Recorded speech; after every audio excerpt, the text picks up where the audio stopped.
Okay, y'all, we here. If y'all can hear me, we live now. That's Brother Abdullah getting the PowerPoint presentation together.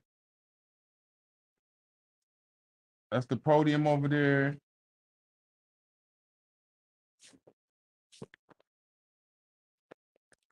BD Bay, Islam. Richard Montgomery, Islam.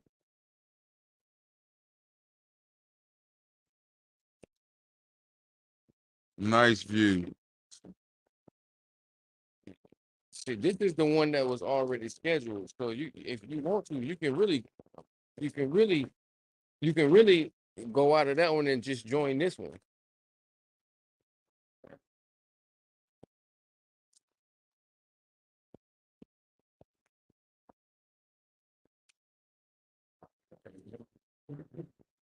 I'm going to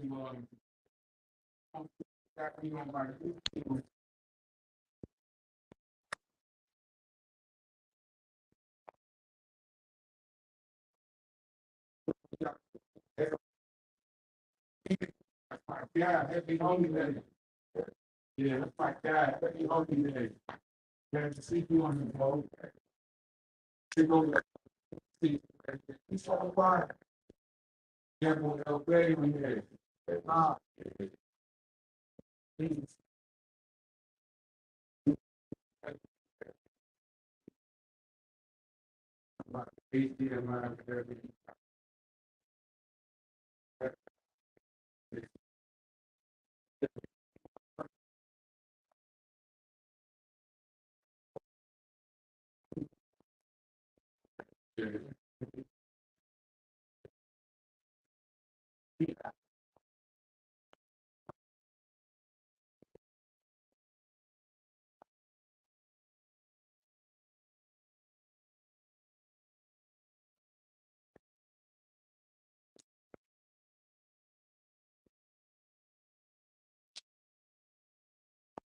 Jumping in. We got like 7 over here.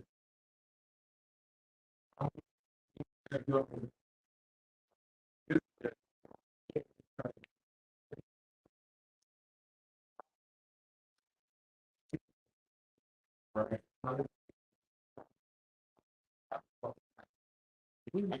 From here, right here. All right.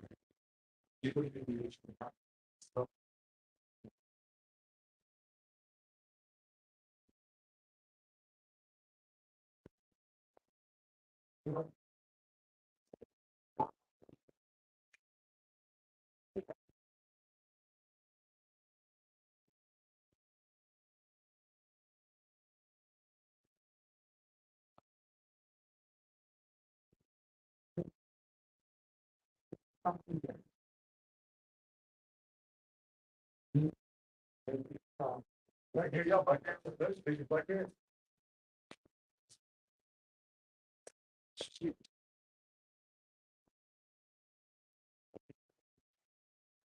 Okay, you know what?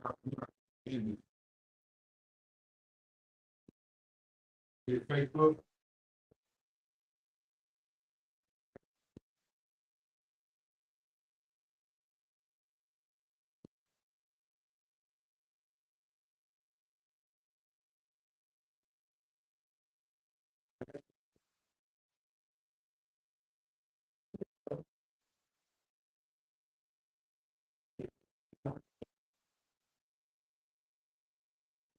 You want me in? Okay, yeah. You never do anybody.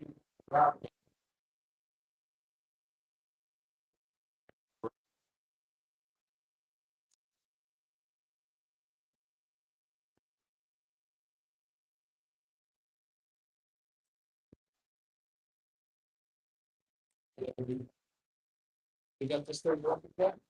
Yeah. You bad? Sorry, it's still long.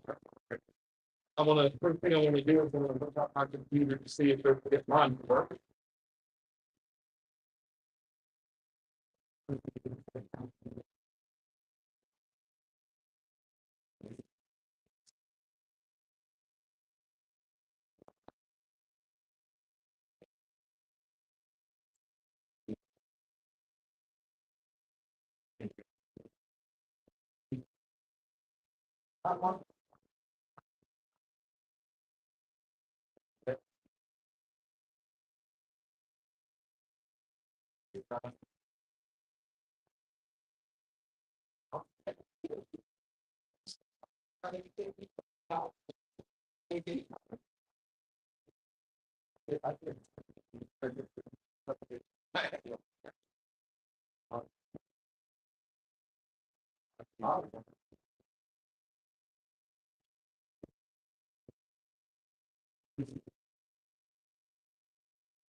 Yeah, I see the 11 now. Oh, y'all hear me loud and clear. Let me turn my volume back on. Is that better? All right.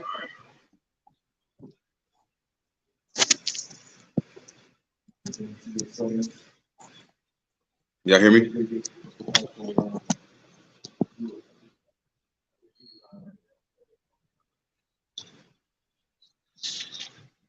Yeah, I want to interact with the guests and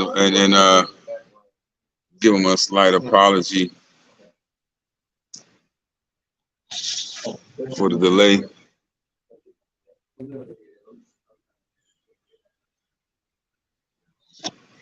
Oh, no, he's starting.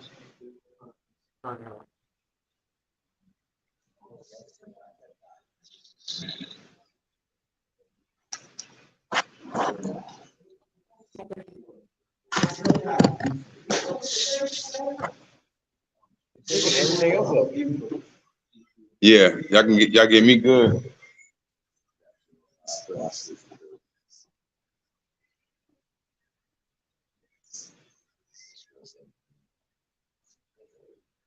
Where the mic at? Brother Abdullah had it.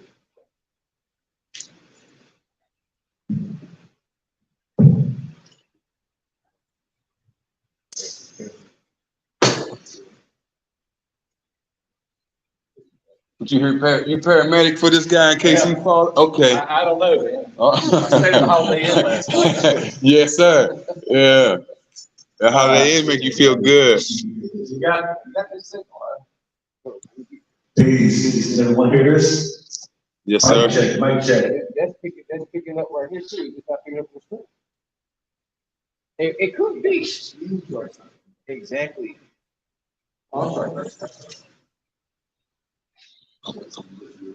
What time? What's the hour? Okay. We're actually trying to this right here. This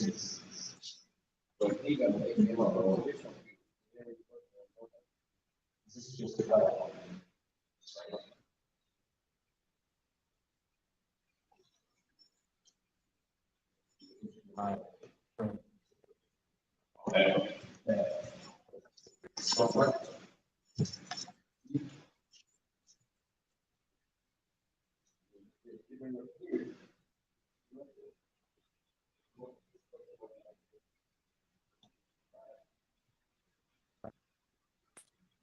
Yeah, she's testing on it.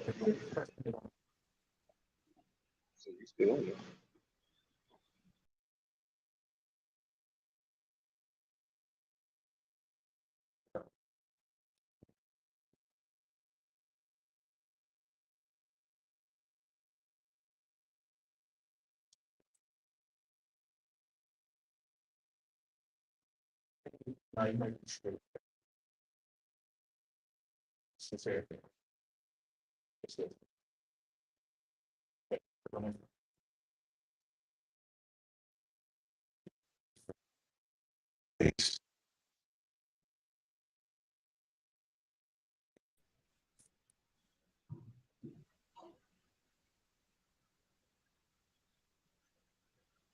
Now it's got the background that I had you pick out for me for Abdullah Bey. Oh, shit, sorry, guys.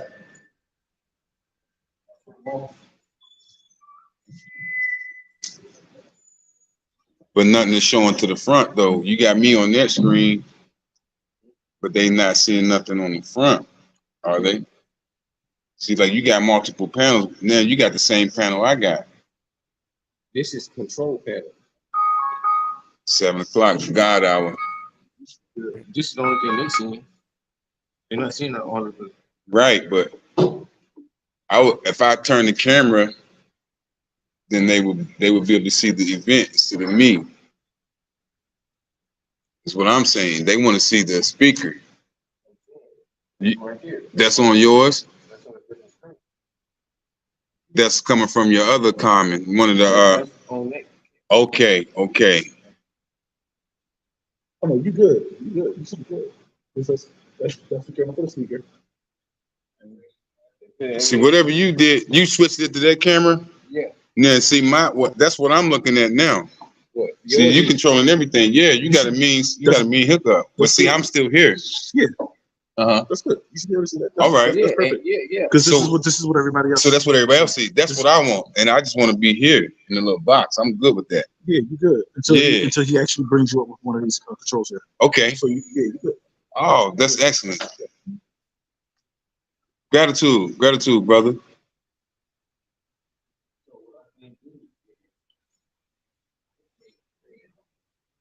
$7 o'clock.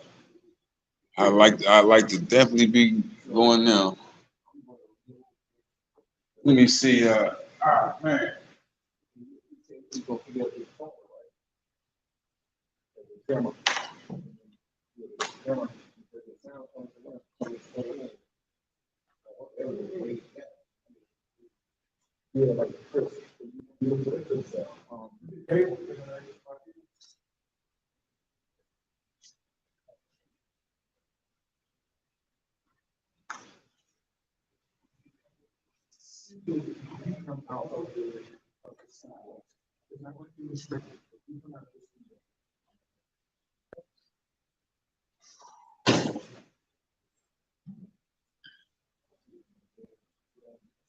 It's on over there and right there.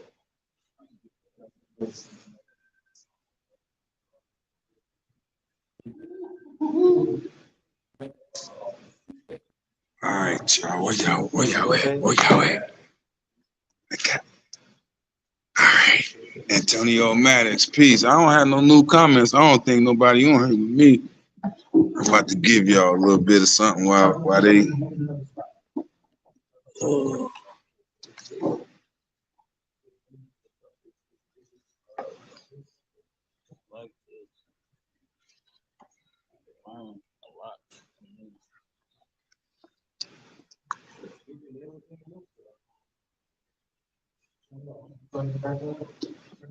Moors and Masonry Part 2, the power of Moorish treaties and the recovery of lost Moorish sovereignty. Moorish bilateral treaties with European nations between 1631 to 1892 and the International Court of Justice. The Treaty of Peace and Friendship between His Imperial Majesty, Emperor of Morocco and the United States of 1787. Author Abdullah El Talib Mosi Bey.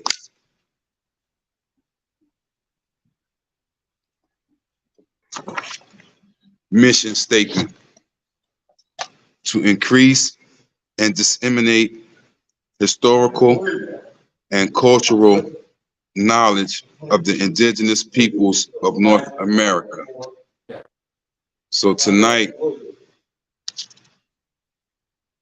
the Moors' connection to Masonry and the Shrine is building on historical and cultural knowledge of the indigenous peoples of North America.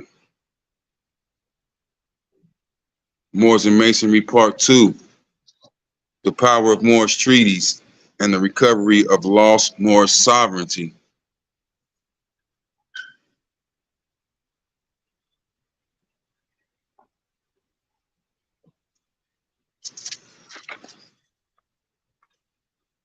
Book summary for Moors and Masonry Part 2.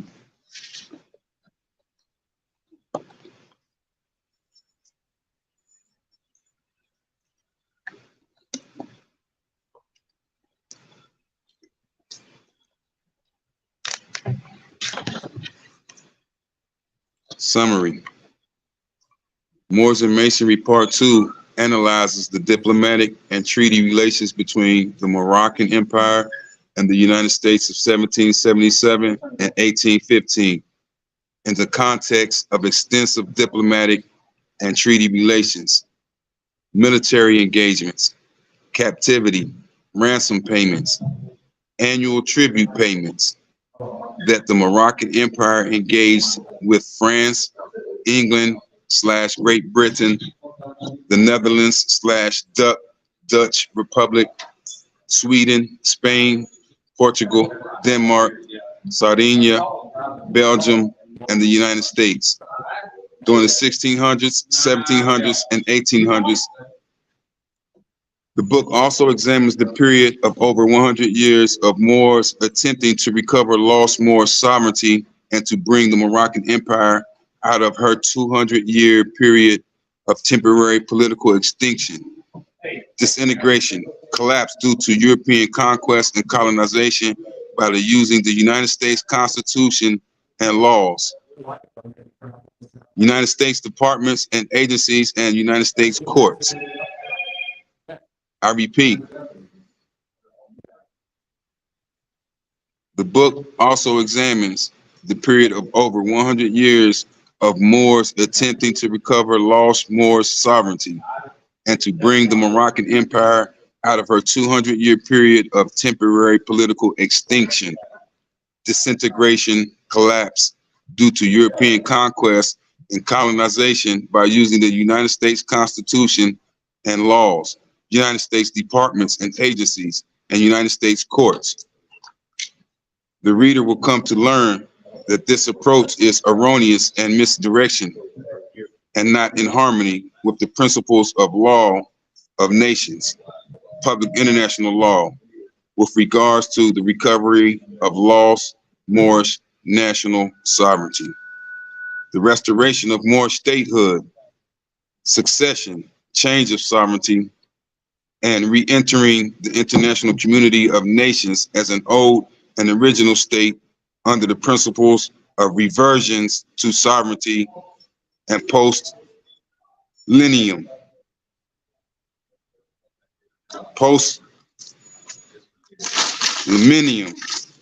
restoration of Moorish territorial sovereignty, Moorish personality of law, and Moorish state responsibility.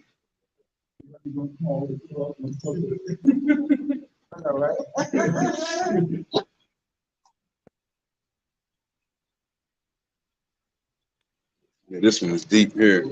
It sounds good. Yeah, this one is deep. It's dealing with them treaties, bro, and it's bringing you back in the fold.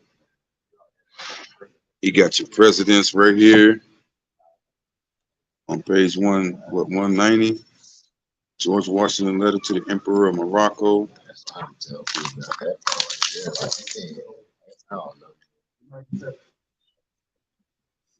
Okay, the Continental Congress, 1774, 1789. Who was the president?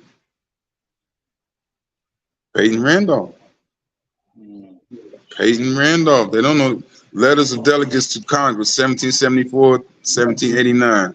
The 26 volumes contain documents written by delegates during their years of actual service in the First and Second Continental Congress.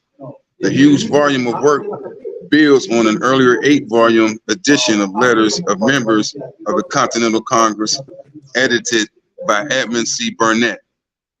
So we start with Peyton Randolph, September 5th, 1774 to October 22nd, 1774. President of the First Continental Congress, Virginia. Yeah, there was no West Virginia.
No sound.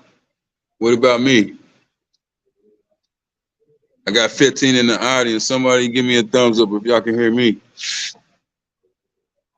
We'll put it back on brother. I'm gonna go with the other camera.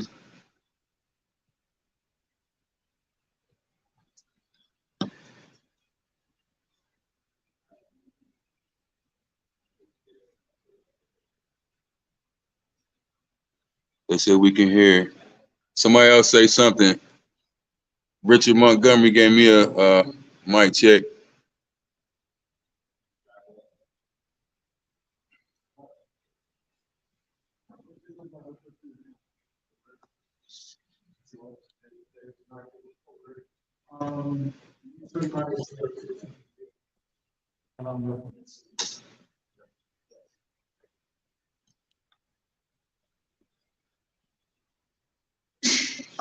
It's drawn out when you make it, drawn out, drawn out.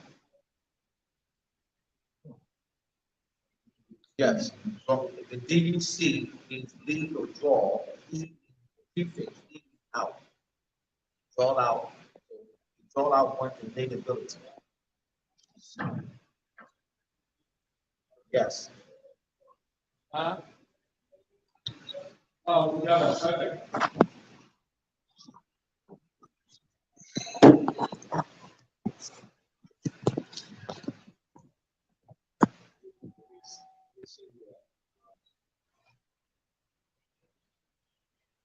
That front camera, that back camera don't work for some reason, bro. 20, I know. Hey, teacher, we're gonna have to give him something. There it is. There it is. All right, there it is. For when he be on stage. He didn't want to be up there with the podium. Got the good brothers. It's fine, you know what? Yeah. I mean, if it's just gonna be us, Yeah, let's rock out. we can sit at a table. Yeah. This table here, Yeah. and he can just Yeah. talk about Abdullah. Because everybody want to be live. Everybody gonna catch the Okay, stream. so I agree. there's a lot of issues going on right now. So why don't we do, if it's just gonna be us in here, we don't need all of that. We can just all sit at the table and have everybody to just look at it from here. We'll set up on the computer, set up on the computer with the so you can see the. I can put the PowerPoint on the. Yeah, put the PowerPoint on the screen, I got my laptop, yeah. So yeah, let's just do it. Everybody. They're gonna they just go, going on. Let's get the log, yeah. As long as your body's on mute, because that's what's picking up the microphone, so everybody can hear you. Oh, yeah, bring that over to. So where can I be positioned? Where can I be positioned? Sit at the table. You sit at the table.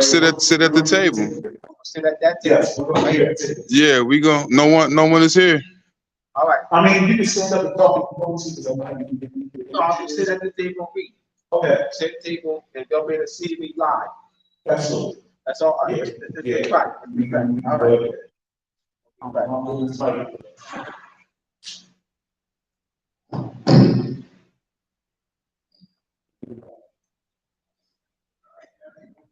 We're gonna get up close and personal. Not yet. Nah, nobody else came. Oh, no, it's fine. I'm gonna send this to you. Shine, burn, carbon, the ink of. Send this to you. Flag. Sound good, picture good. Malik Day, peace. Thank you, brother. I'm gonna send this one to you. You can make it higher. Bottom of this. See, that's what I was saying, Mo. We put out the invitation. Put out the invitation. This should be full. But that's not the knowledge that they wanted. We just said we said they gonna be up there twerking. You know what I mean? We got some water balloons to throw at them. You know what I mean? And they gonna, yeah. Black shine, yes. Yep, they gonna be on. Did you take you a break, brother? Come on, hey, listen. Yeah, listen. Did you take you a break? Because this is for enjoyment. You know what I mean? Anytime you get acknowledged, cause I'm still happy. It could have been me and brother Terrence, man. Because you see how he came up with that thought.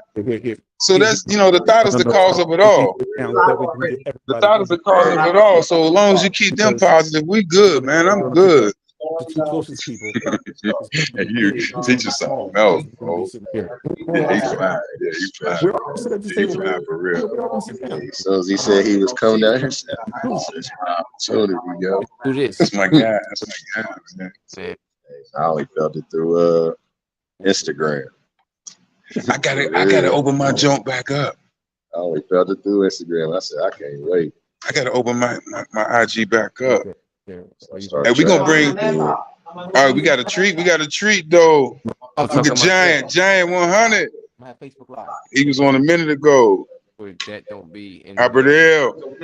So when We got 15. We got 15 in. When we gonna bring Brother Shem? I know that's what's gonna get it live right there. That's what they've been waiting on. Nah, in stream, no, not yet. We keeping this going. That's what it is. It's this little StreamYard got to get worked out too.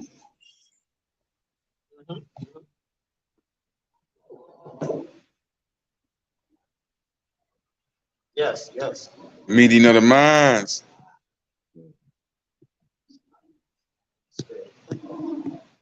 Won't let me post none, bro.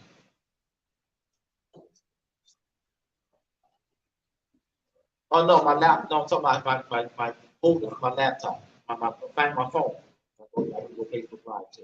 Hey, Con, I don't know if that's your program. No, I'm trying. But this joint keep giving me it give me multiple angles. Like it just flip it. I get you moving around, then it catches me. I don't know if it's like it do back camera. Okay, the audience is building. The audience is building up. We got 21 in house. 21 in house. See, I'm not even aiming at teacher and it's catching him. I don't know. This is what the camera on the side. Wow. Picking up from somewhere else. Picking up some multiple angles. That's what I said. Now how he getting back in my picture when I'm shooting? It's all it's catching. Come on in, man. You welcome. You gonna stay? All right. Yes, sir. Yes, sir. I'm sorry about this. Here's my card. Yeah. You guys give me a call and I'll give you a refund. I will. I'm the one that we'll talk about it. I'm not too upset, but I appreciate you though. Yeah. That's on the other side is all my information. That's mighty noble of you. Okay. So just let me know. Yes, sir. I will. I'll be glad to refund whatever. All right. Whatever you want. Yes, sir. All right. I apologize. All right. We've never had this problem. Thank you. Thank you very much.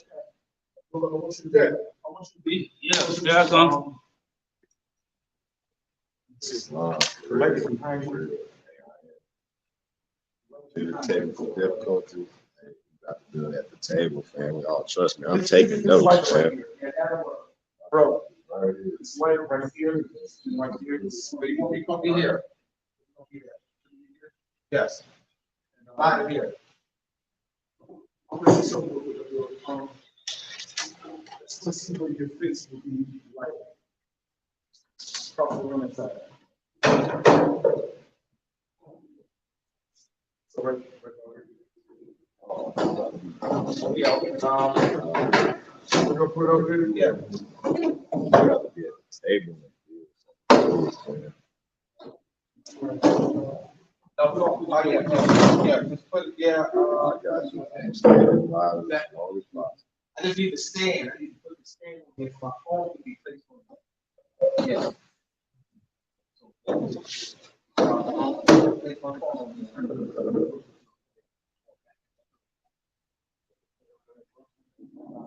Supreme love.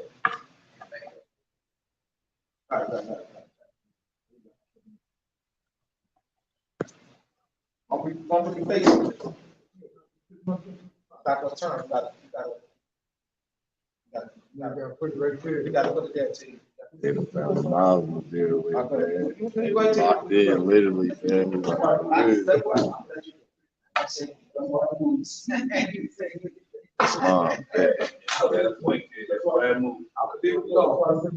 Hey, that's right.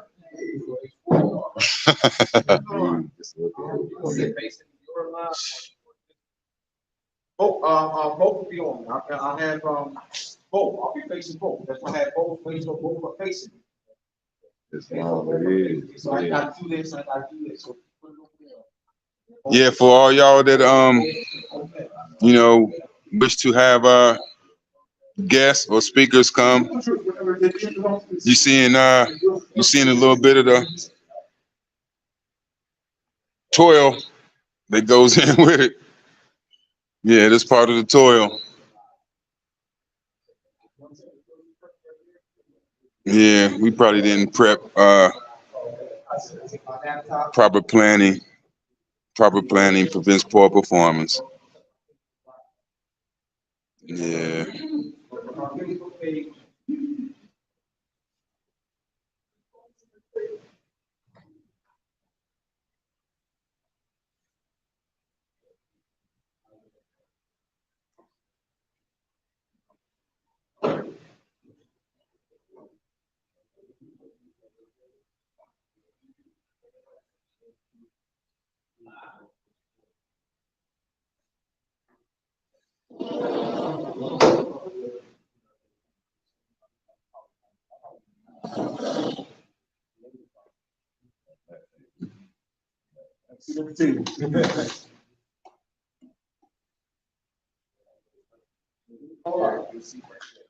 Oh, it's long. It's long. Thank you.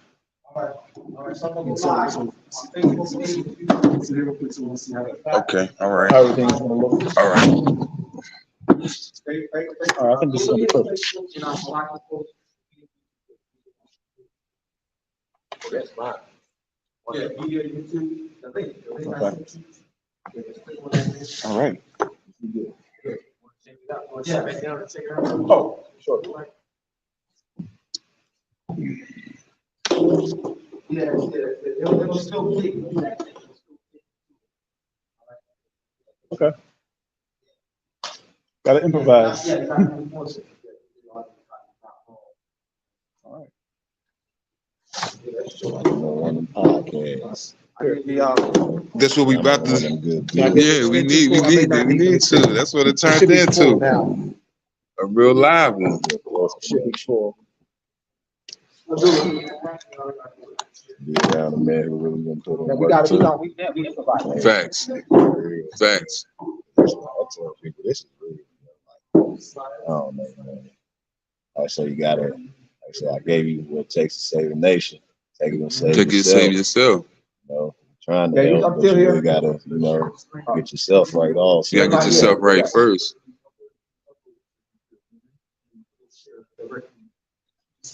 Oh yeah, I'm gonna have it on the whole time. I have to have it on so it can be directly into the sound. So it's gonna be fine. All right, so this is how I'm gonna send people to the page too, but I gotta go Facebook.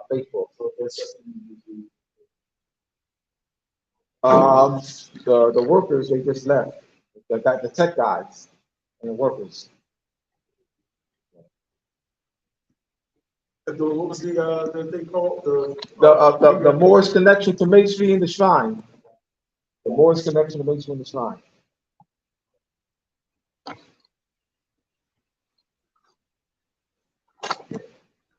Let me hit this bathroom real quick. So everything is good. All right, so yeah, all right. I guess we're going to what, 10:30? We're probably going to 10:30.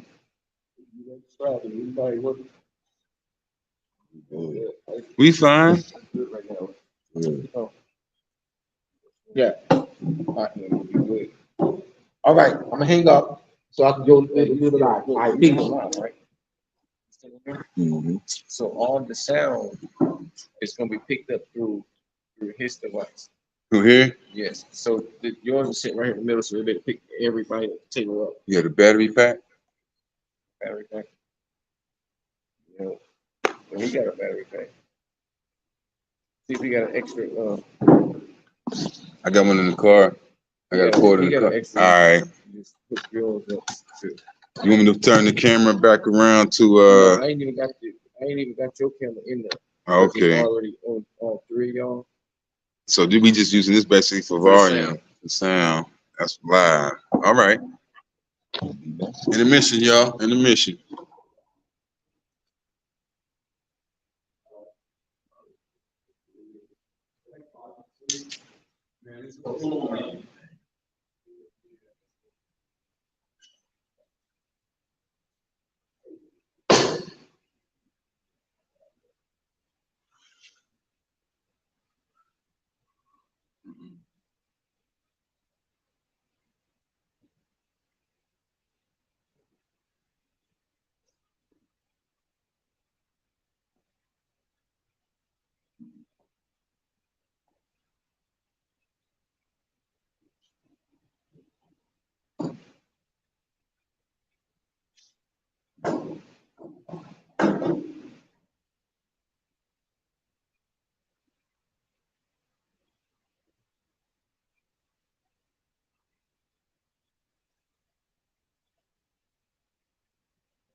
Yeah, everybody went to the intermission. All right. So is it set up on the YouTube? I believe he is streaming right now. All right.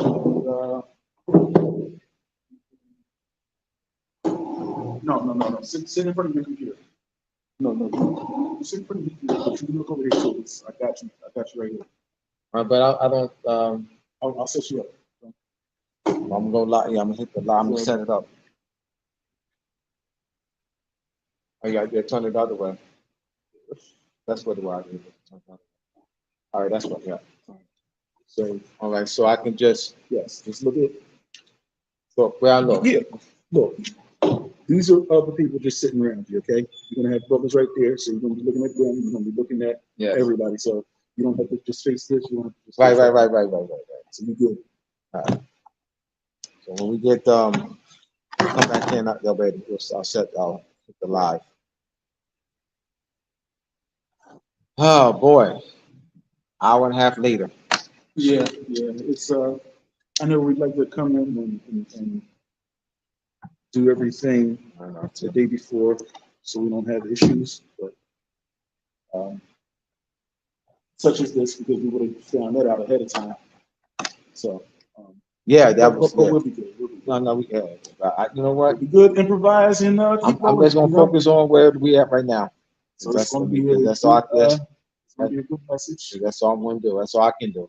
Good learning. So if I focus on other stuff, everybody out there, I'll lose focus on this. Absolutely. So everybody out there that that's logged on, that's watching the streaming. I mean, that's the audience. Grab your pencils, grab your pens, grab your pads. And he's gonna have the he has the he's gonna have it on the screen, the YouTube.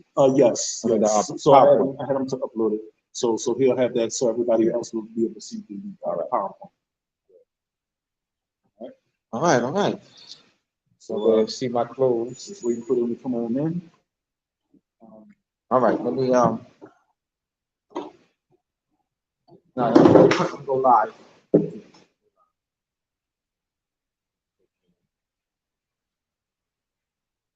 You know, if you take your phone off, Take the phone off and look it up. It's okay.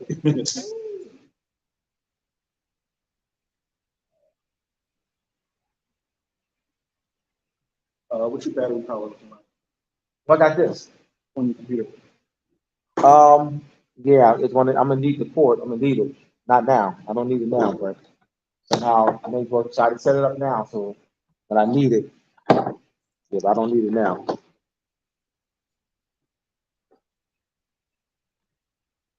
Because it used to last for 3 hours. It doesn't last for 3 hours anymore. Like I wouldn't need it at all. Now it's the battery is doesn't last for 3 hours anymore. It lasts for between 3 to 4 hours. Now it's only gonna last for an hour. All right, so let's do like this.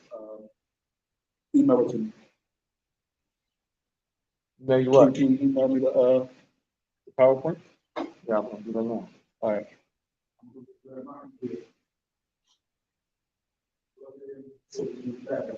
All right, no problem.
Teacher, tell me how you do it. We about to get cracking, man. All right, my live was still going. Yeah, I thought everybody had left out. You said they can't do nothing but hear off of this. My device ain't really doing nothing. Everything that's going right here. Okay.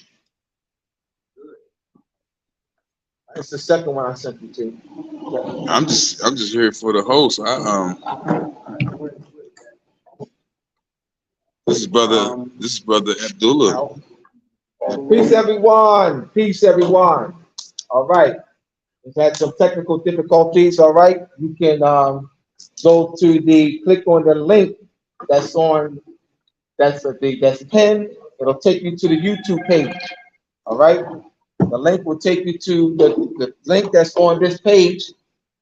The Abdullah Base Facebook page will take you to the YouTube page.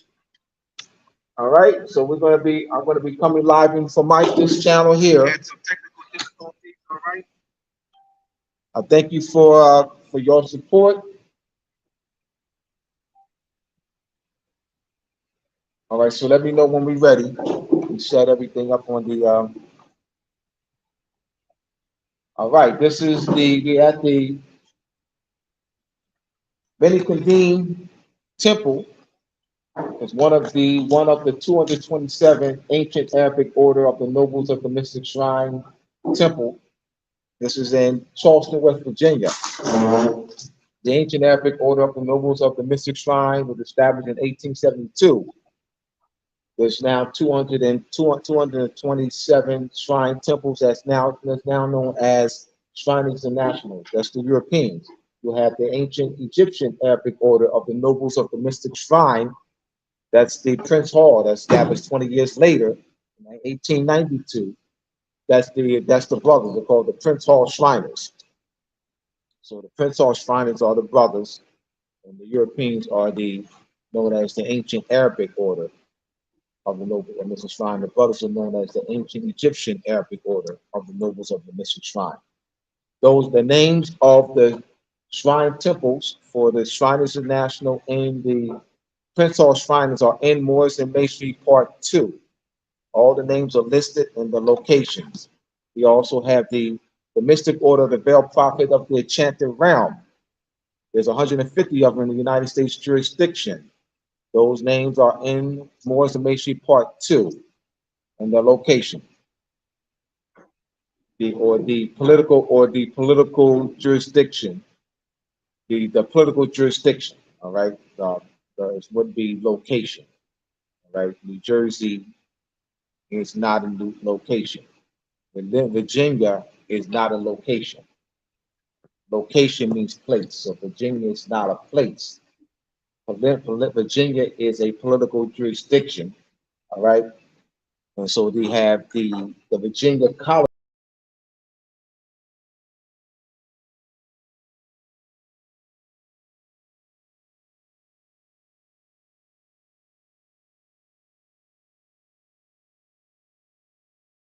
Was placed in the Virginia Colony Charter.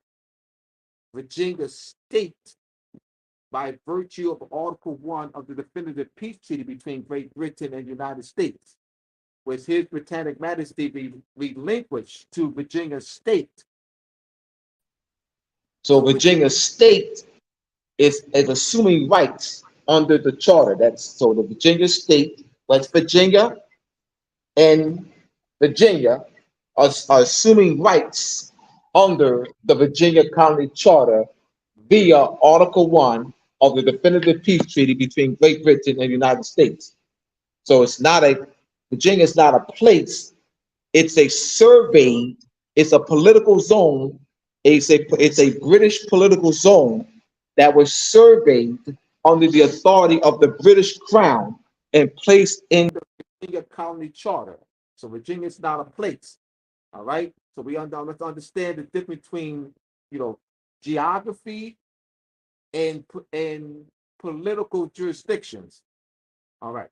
When you look at world maps 200 years ago, 300 years ago, 400 years ago. You're going to see different names through different, periods of time. So what, the name of the place changed? Did the name of the place? Well, I thought that place was called, no, it's never called that place. That means we don't understand political jurisdiction. So you have a new state, what's called territorial sovereignty. So because of conquest, you have and land cession boundary treaties. So the secession state, all right, takes over the boundaries, the political boundaries of the predecessor state through a land boundary cession treaty. So they create a survey map. So they survey the boundaries are already created under ute pastis juris. Ute pastis juris. The secession state takes over the boundaries of the predecessor state. So when that occurs, there's a survey map. So a survey map is added. So they have to change the survey map. So they have change of what's called change of world maps. So they're changing survey maps that now reflects the new state that's now exercising territorial sovereignty in that surveyed boundary land marker. That's all that is. We have to speak this language. Virginia is not a place. We have to speak this language so that we have to rise to this level of intelligence, rise to this level. So understand the difference between territory and political jurisdictions or political zones. Very important. I trust I was able to explain that with clarity. Because just saying Virginia is a place is not a place means nothing. Means nothing. That's not explaining anything. Virginia is not a place. And I put a period on that. That means nothing. All right, what's the difference between my saying Virginia is not a place or buta buta buta? What's the difference? Virginia is not a place. Buta buta buta. Neither one you understand.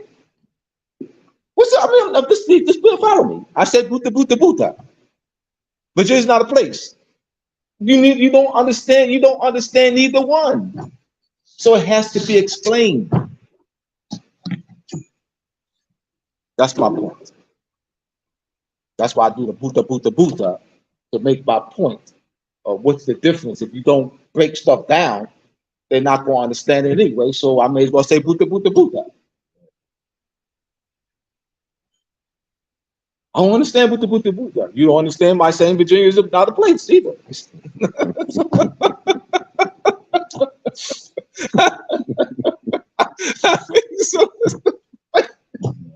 You know what I mean? And I gotta have some, I gotta keep it light too, y'all. All right. Carmen, let me know when you're ready to have it up on this. Is it up on the screen? The PowerPoint? Can they see the PowerPoint? Yeah, that's what I mean. Let me know. All right, we're good. All right, peace everyone. All right, y'all. I thank y'all for rolling me. Once again, those who are on my Facebook page, you can go to the link. The link is pinned, and it'll take you to the YouTube viewing. Or you can slide with me on the Facebook. I'll be on the whole time. All right. Ride with me on my Facebook channel, or you go to the Moroccan Post Media YouTube page, which is the link is pinned on this Facebook page. It'll take you to the YouTube page, or you can ride with me on this page. All right. Well, I'll be on my Facebook page the whole time too. All right. So we have here my book cover, Moors and Masonry. This is actually an older one because but this is Moors and Masonry. All right, the title is Moors, the Moors connection to Masonry in the Shrine. The Moors connection to Masonry in the Shrine. So here we have who are these imposters, and you have the three past grand monarchs of the MOVPER, which is the acronym for Mystic Order of the Veiled Prophet of the Enchanted Realm. That was established in Hamilton, New York in the 1850s. And then so you see how you have the Muslim is the name of the temple. So once again, I'm showing you how they are culture bandits and wearing the fez proudly as if it's theirs. You have here Islam Il-Bay.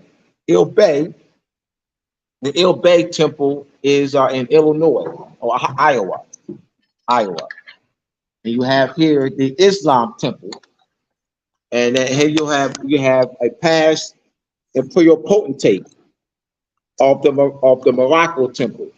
The ancient Arabic order of the nobles of the Mystic Shrine was established in 1872. There's currently 227 shrine temples. They're now the ancient Arabic order of the nobles of the Mystic Shrine is now known as Shriners International. And you have the brothers, the Prince Hall Masons, Shriners, are known as the ancient Egyptian Arabic order of the nobles of the Mystic Shrine. In this PowerPoint presentation, I have a case which when I get to it, all right, well, so we go to the next one. All right, this is my logo, astronomy and geometry. So I'm going to explain this as I'm showing it. All right, this is something that I came up with in 2000. Came up with this idea in 2010. All right, for my logo for Morse Silver Letter, the Morse Silver Letter logo, astronomy and geometry.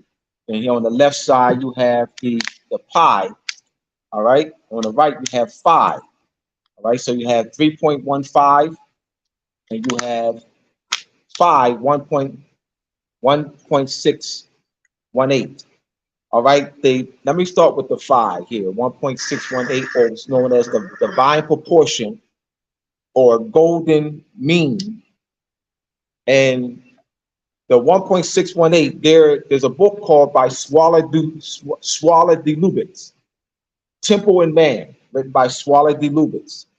And he measured the statue of Abu Simba.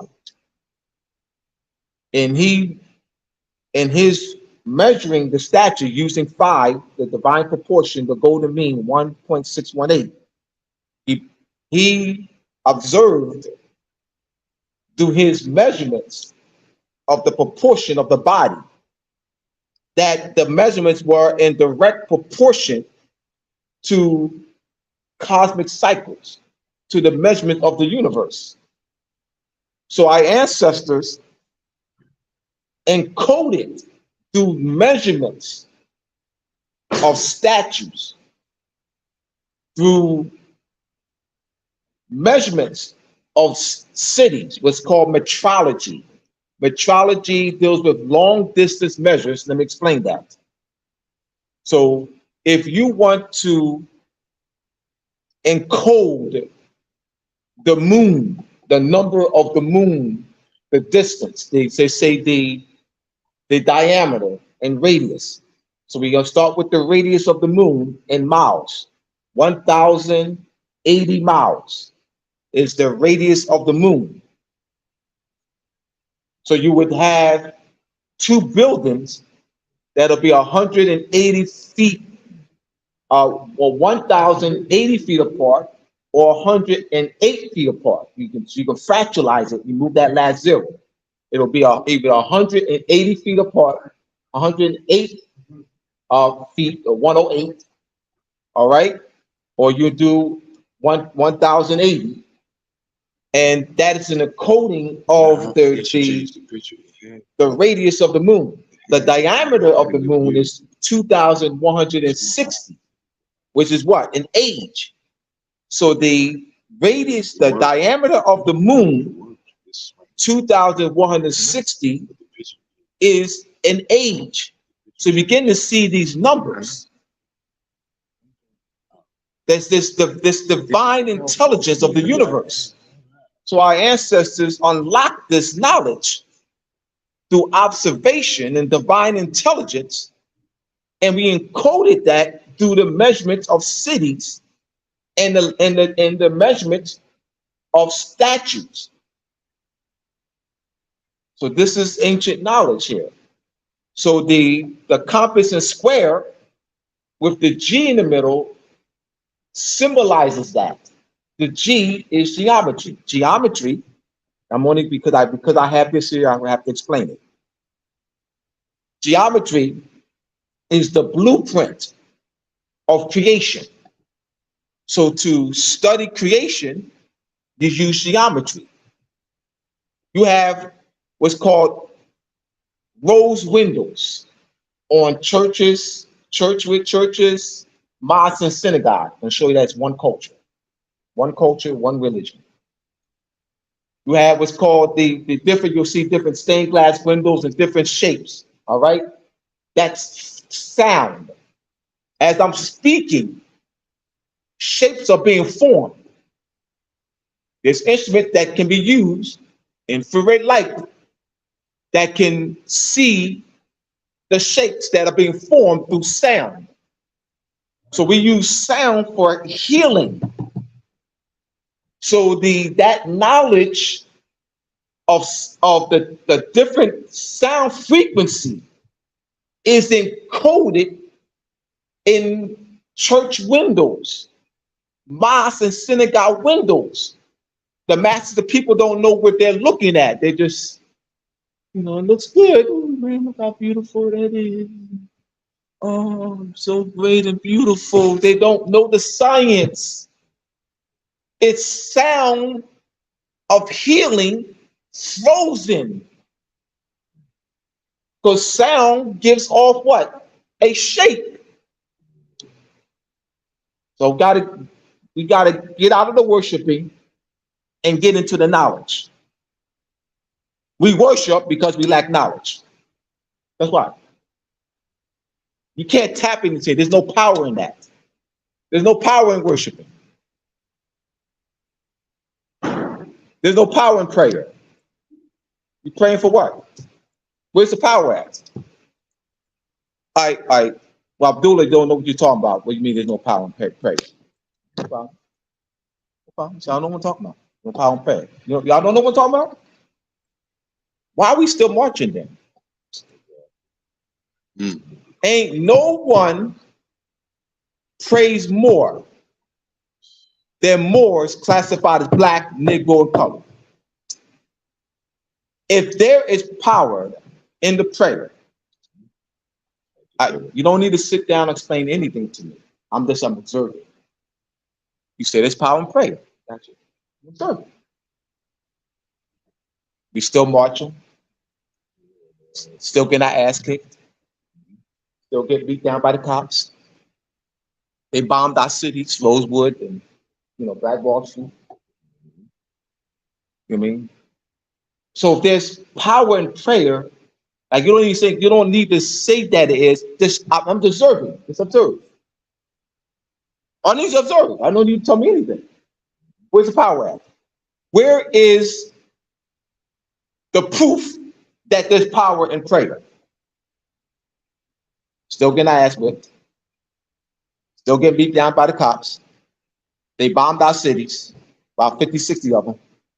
Or those sure not bombed. They bombed Rose, they burned down Rosewood and bombed, Tulsa.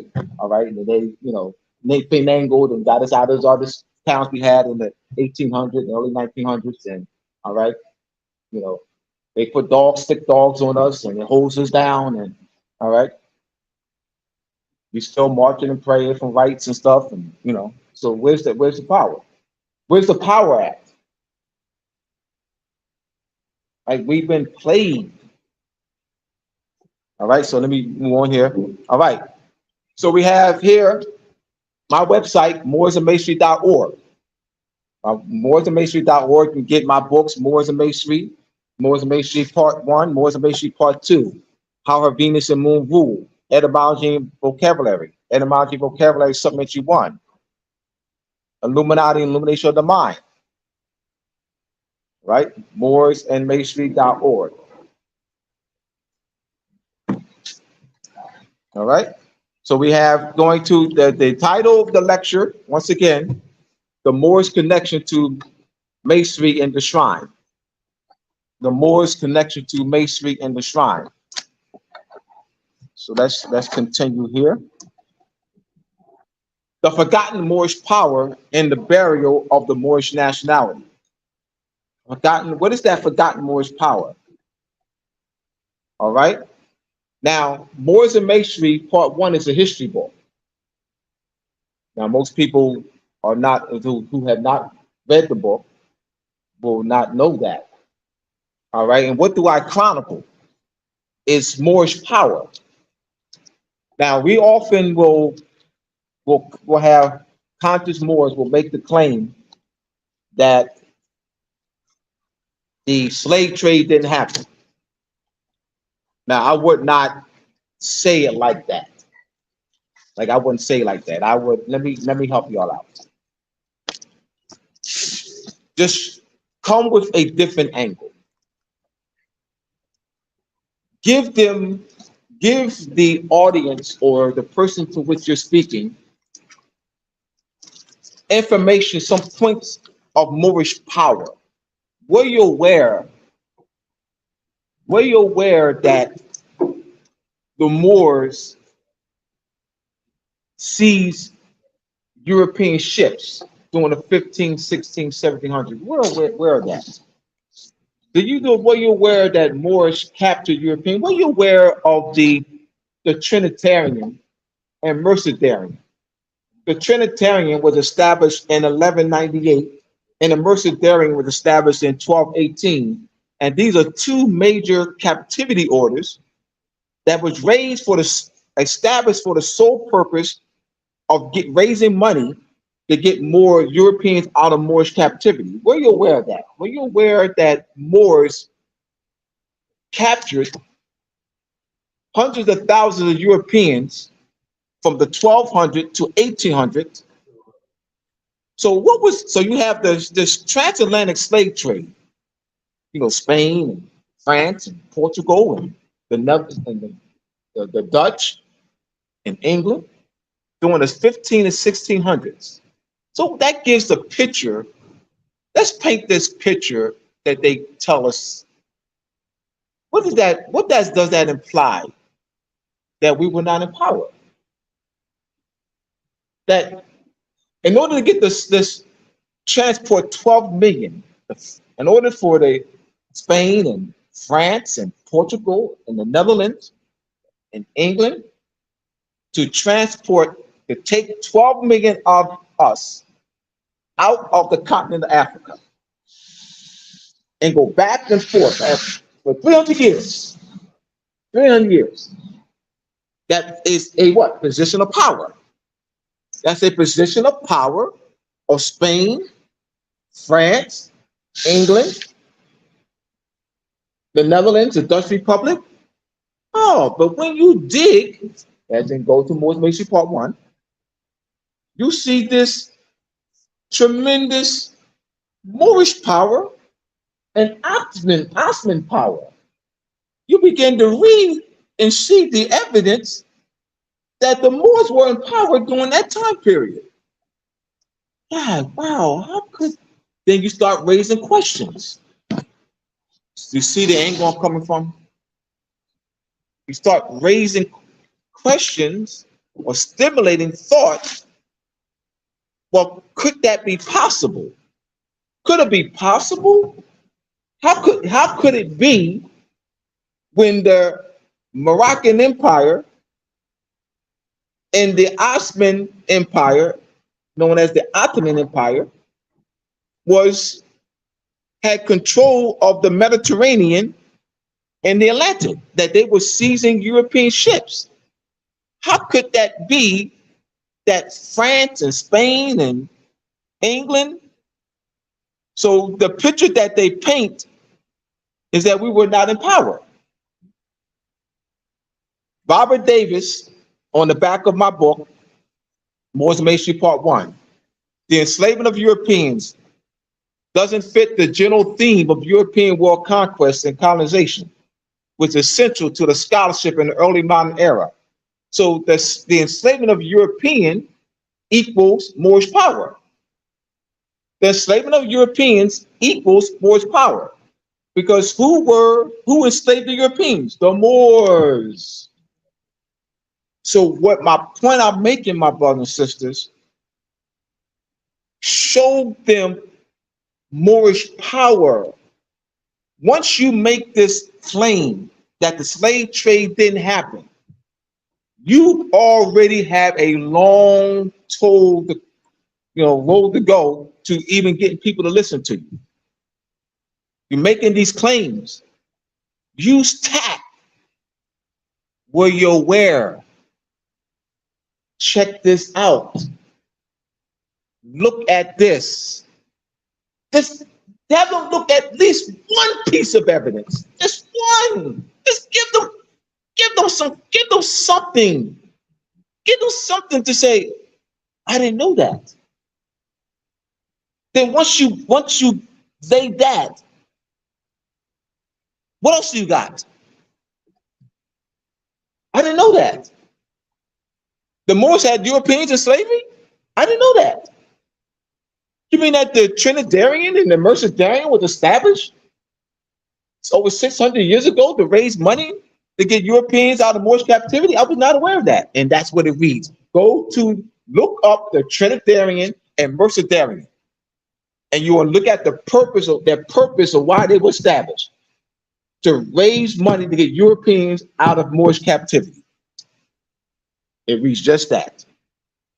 The Trinitarian was established once again in 1198, and the Mercedarian, and that's not the full name because you have the Mercedarian with captivity order. It's a redemption of captivity.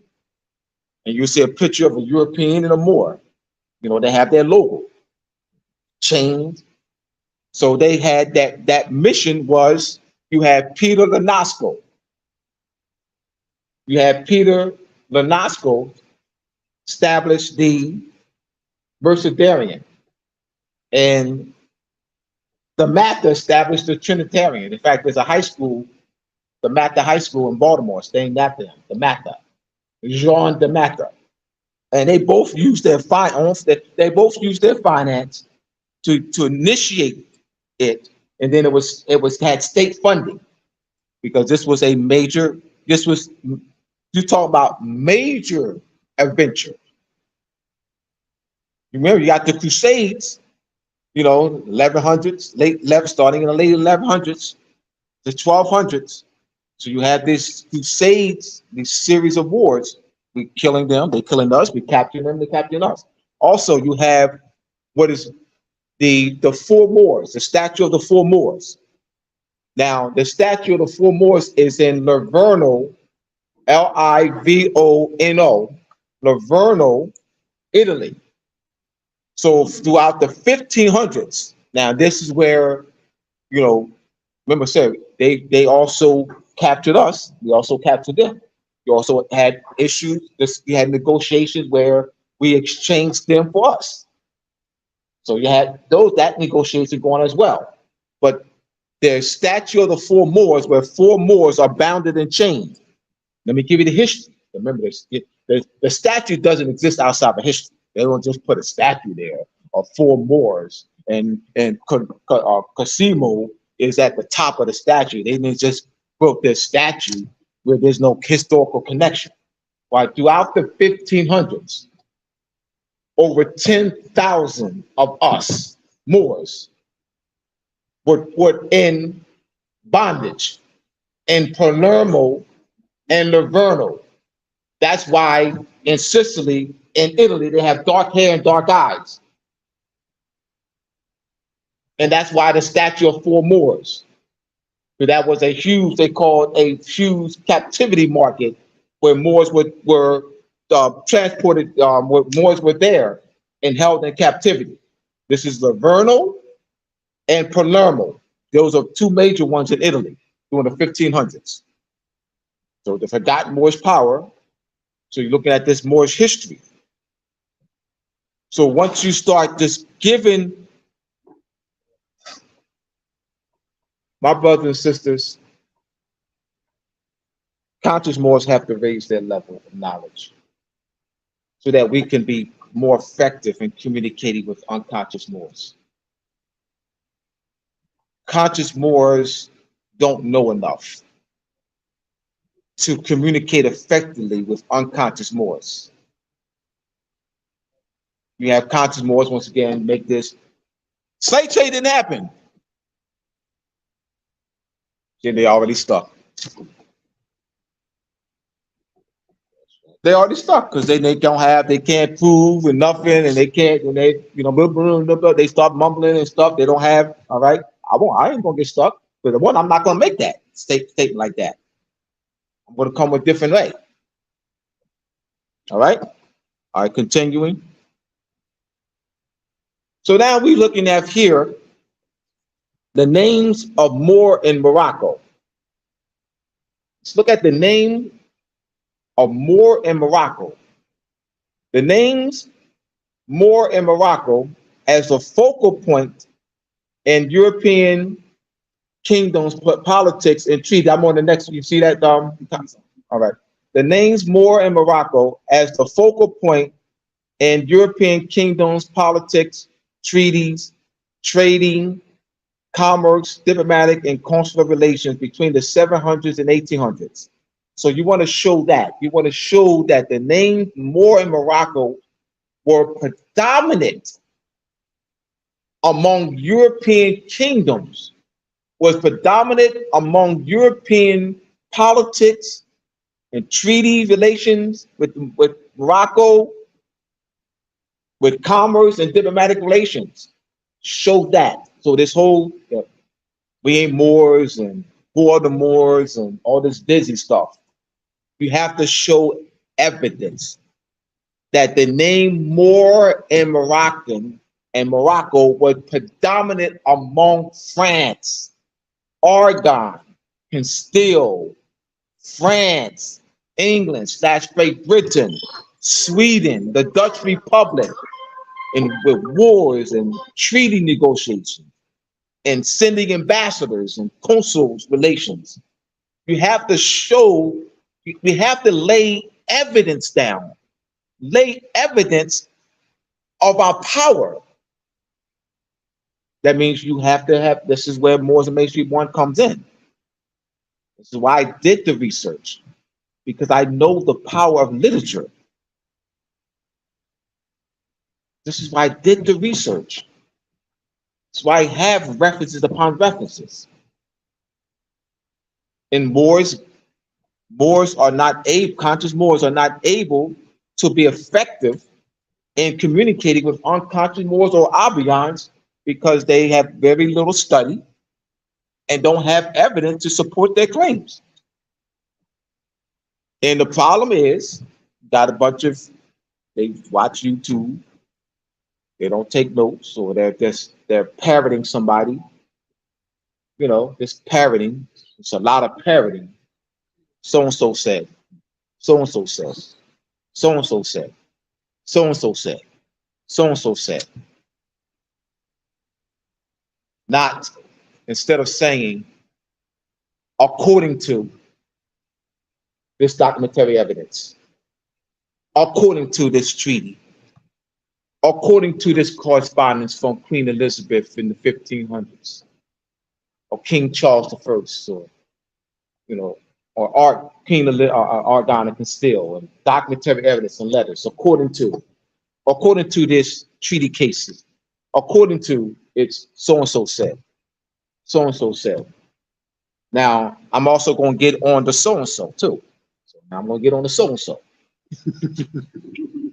Now, the reason why conscious Moors are saying so-and-so said, because the so-and-so is not presenting evidence, him or herself.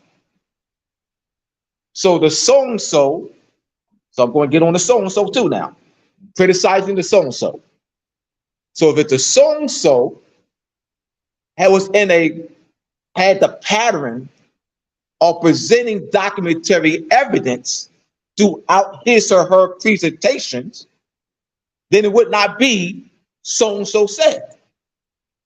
It wouldn't be so and so said, because they would have the documentary evidence, right? The person who's watching the YouTube, and they would reference that, and they'll say according to the source, according to the source, according to the source. But you don't have that. You got a bunch of so and so said, so and so said. I have to address that because this is a weakness in this Moorish movement. We have to openly address weaknesses in this Moorish movement and turn the weakness into strength so that we can really progress and liberate our people. We're not going to be able to liberate our people with a bunch of so and so said. All right, we're moving right along here.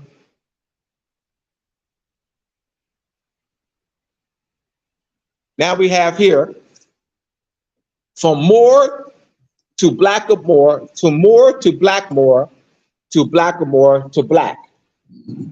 Analyzing the definition of Moor in the Etymological Dictionary of the English Language, 4th edition, 1910, Reverend Walter W. Skeet, Lit D, DCL, LLD, PhD, FBA. Moor, a native of North Africa, Moor, a native of North Africa, a Moor, or one of Mauritania, a black Moor, or Nigra, Minshew, edition 1627, Middle English, Mortaries, plural, Moors, Mendeville's Travel, chapter 14, page 156, F. Moore, a Moor, Moranian, Blackmore, Latin Moorish, a Moor. All right, continuing. C. Smith's Class Dictionary, Der Moorish, and C. Morris, Morocco, Morian, also Blackamoor, spelt Blackmore, and Cotgrave, as above, a corruption of Blackamoor. Now I want to stop there. Now notice how Blackmore is spelled. There's a space there. There's a space there. A corruption of Blackmore. Now we're gonna see later in the Geneva Bible, all right, that Moor is capitalized. So a corruption of Blackmore. So what happened was you had this space here, Blackmore. So why is it saying the corruption of Blackmore? Why is Blackamoor a corruption of Blackmore? Well, it's more obvious. You actually see more in Blackmore with that space.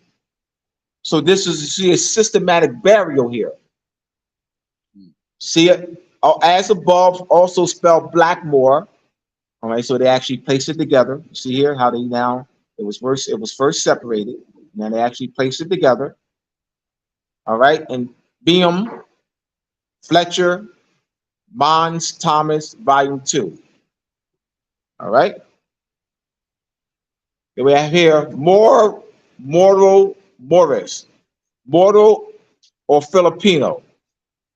King Philip of Spain named the Moro people of the land after him.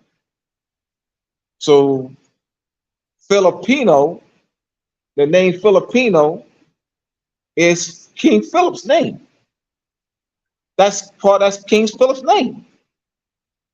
So if someone says they're Filipino and say that's a nationality, how is Filipino? How is it that your conqueror forced his name on you, and now that is your nationality? Now, all right. How did you get the name Filipino? Let's go back this. Oh, our conqueror, Philip II, conquered and placed his name on us. And you're probably carrying that? You wear that with pride? You say you're Filipino with pride? Hold on, let me scratch my head. You claim to be Filipino with pride. How's there pride in that? I conquer you. I put my name on that. How's it? How? 100 years later, 200, 300, doesn't matter. How can there ever be pride? How can there ever be pride in that? Somebody help me out. You came about that through act of conquest. That's conquest. It's not pride in that. We got to deal with these hard realities. We've been wrinkling it for quite some time. We have to deal with these hard realities here. You know, because we've been asleep for so long. I mean, let me explain that politically. All right, asleep for so long in international law means in subjugation. So sleep for so long. Let me give the international law word. It's called subjugation. So because we've been in subjugation for quite some time, and part of this subjugation is a systematic burial of our nationality, national identity. Part of this subjugation is the suppression of our history, our headdresses, i.e. our fez and turban. So that lack of knowledge of our nationality, our history, our philosophy, our names, our languages, our rituals, our celebrations, our dances, our ceremonies, our holidays, that is part of subjugation. Is what has happened as a result of subjugation. So continuing right along. All right, Blackmore in the 1560 Geneva Bible. So this is the type of evidence that we need. You want to show our people that we're Moors? They don't know that Blackmore evidence. They don't know this term. They don't know that there's a word called Blackmore or Blackmore. They just know black. But show them evidence. This is the 1560 Geneva Bible. The Bible in the Holy Scriptures, the Geneva Bible, translated William Whittingham, Anthony Gilby, Thomas Sampson, Geneva, 1560. This is Jeremiah 13:23. Can the Blackmore change his skin? May also do good that are accustomed to the evil. Now notice how Blackmore is spelled. All right. First, notice how black is spelled. Lowercase. I don't want to just lowercase. Why? Stop there. Why is black spelled with a lowercase b and more spelled with a lowercase uppercase m? Let's go to grammar. If you spell West Virginia, or your children in school tomorrow or it's Monday, spell West Virginia, lowercase w, est, lowercase v, irginia. That's incorrect. No, daddy. Look, mommy, it's spelled correctly. Look, no, it's incorrect. It's incorrect. So now you go into that West Virginia is a proper noun. It's capitalized. It's not a place, but it is a political jurisdiction. It's a political jurisdiction that has a constitution, that has government structure, that's operating on our land, but it's not a place. All right, but it is a political jurisdiction. All right. So black is spelled with a lowercase b, more is spelled with a. You need to point these things out now. We're telling people to read. You need to slow it down and point these out. Because they're just gonna, read over it and read past it because they black.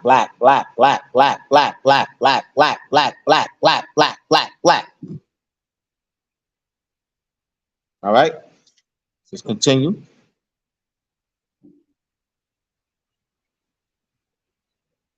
So we have here black more in the 1599 Geneva Bible, black more in the 1560 and 1599 Geneva Bible, Jeremiah 13:23.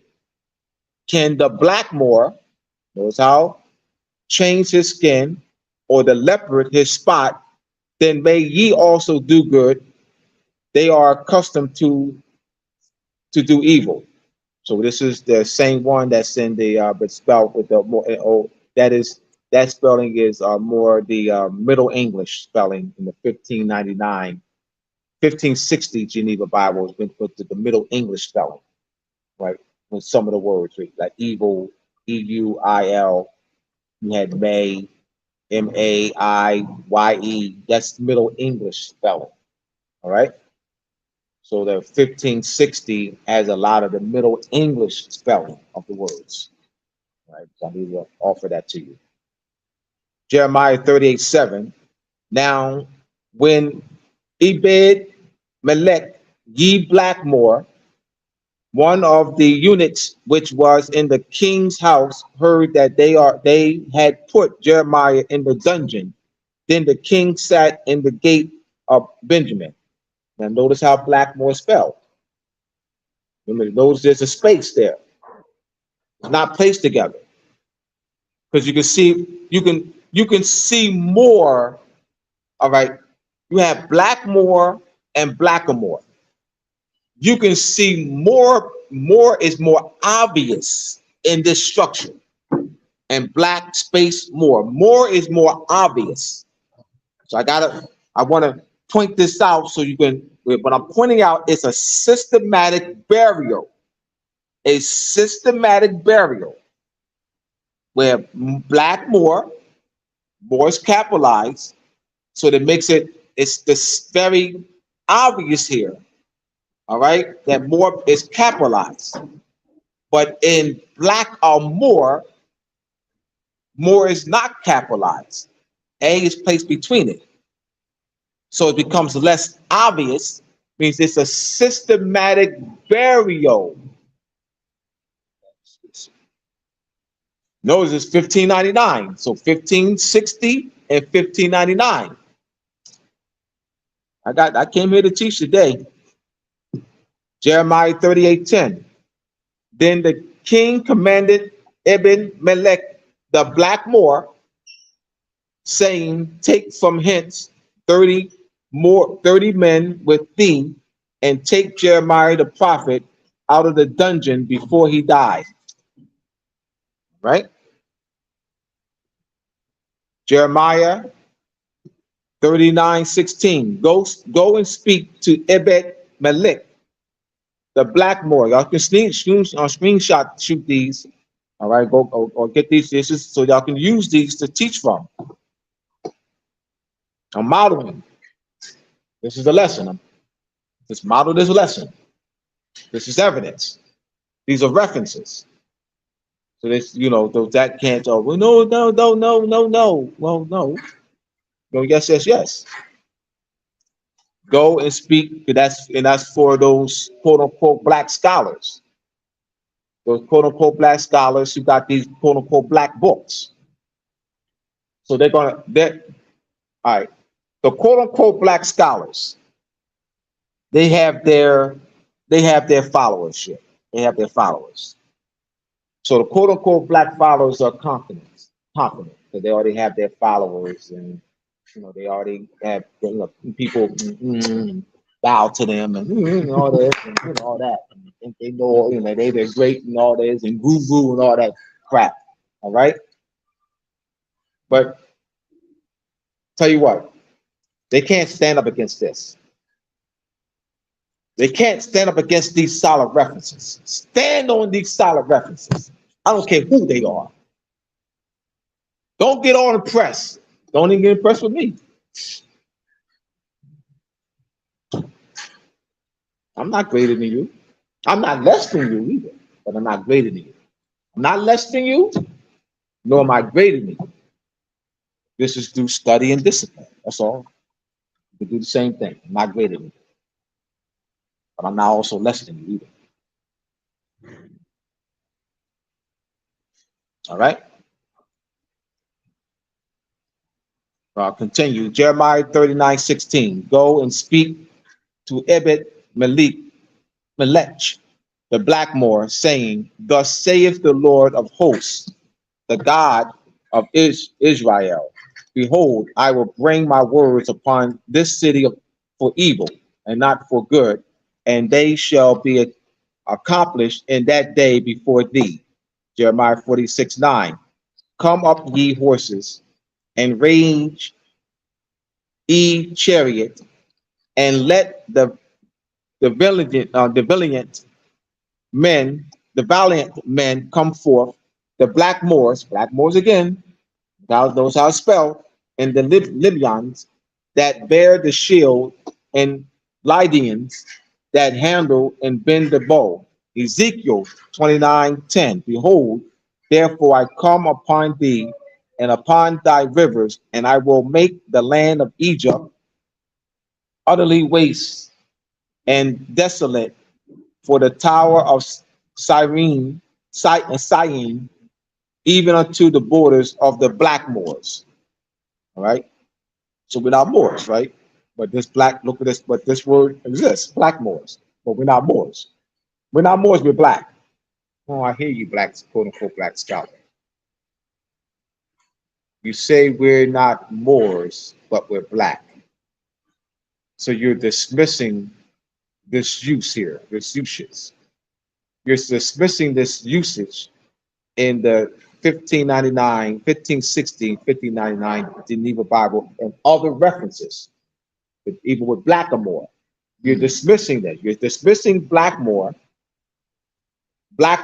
You're dismissing the spelling of Moor, and black is lowercase. You're dismissing all that.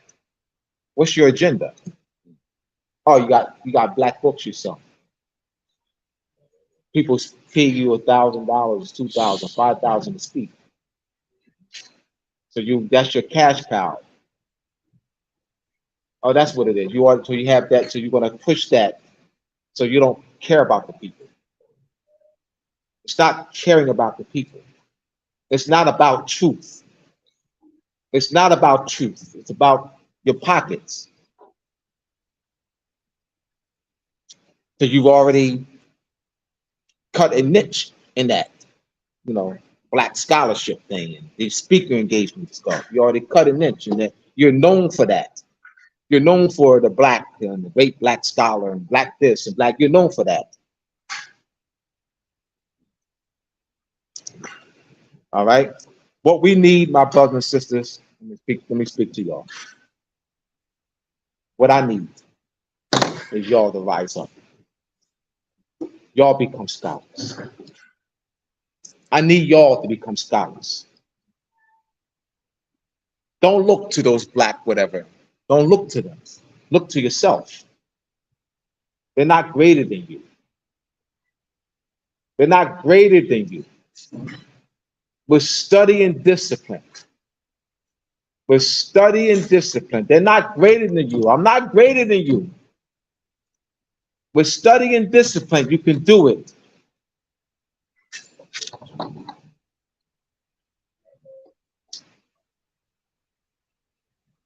Just do study and discipline. That's all. I'm not all that intelligent. Just study and discipline.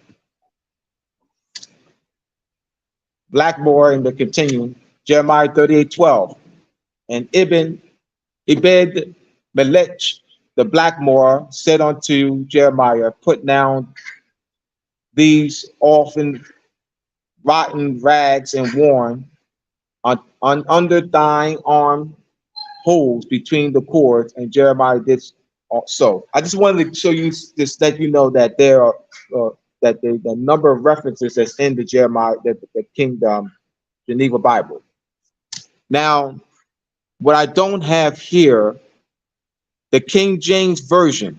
All right, so I don't have it here, but the King James Version. So I'm going to say it. The King James Version, 1611 King James Version. Look up the same verses. The same verses in the 1611 King James Version.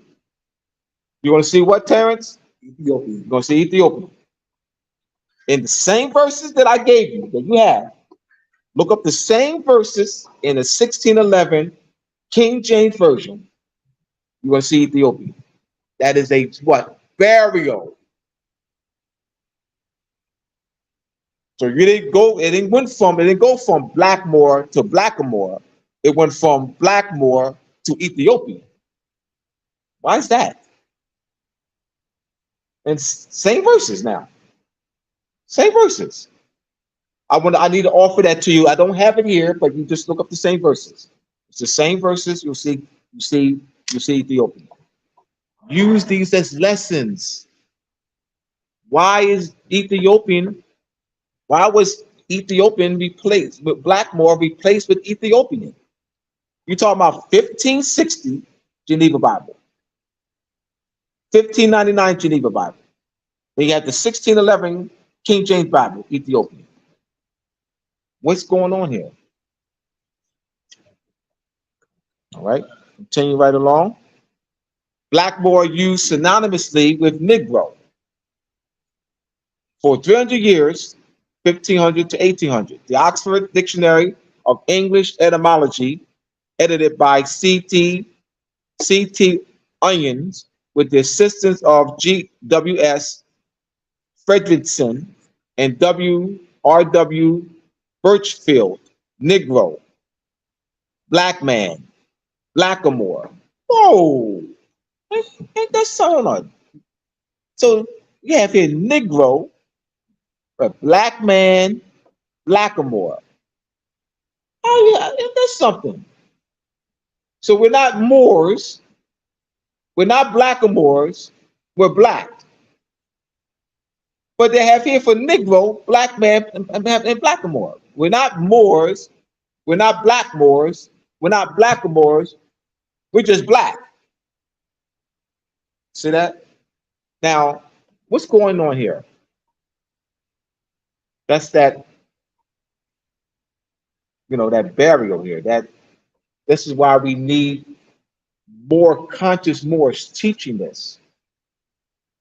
More conscious Moors need to become teachers. Really become. I mean, this have references though. This has solid references to be able to communicate with your loved ones, your co-workers, your friends.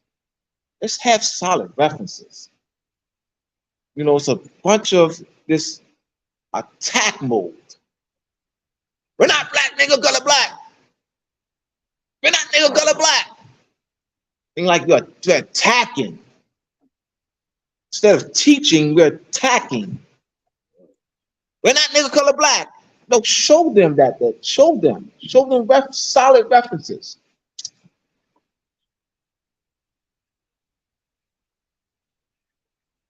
All right.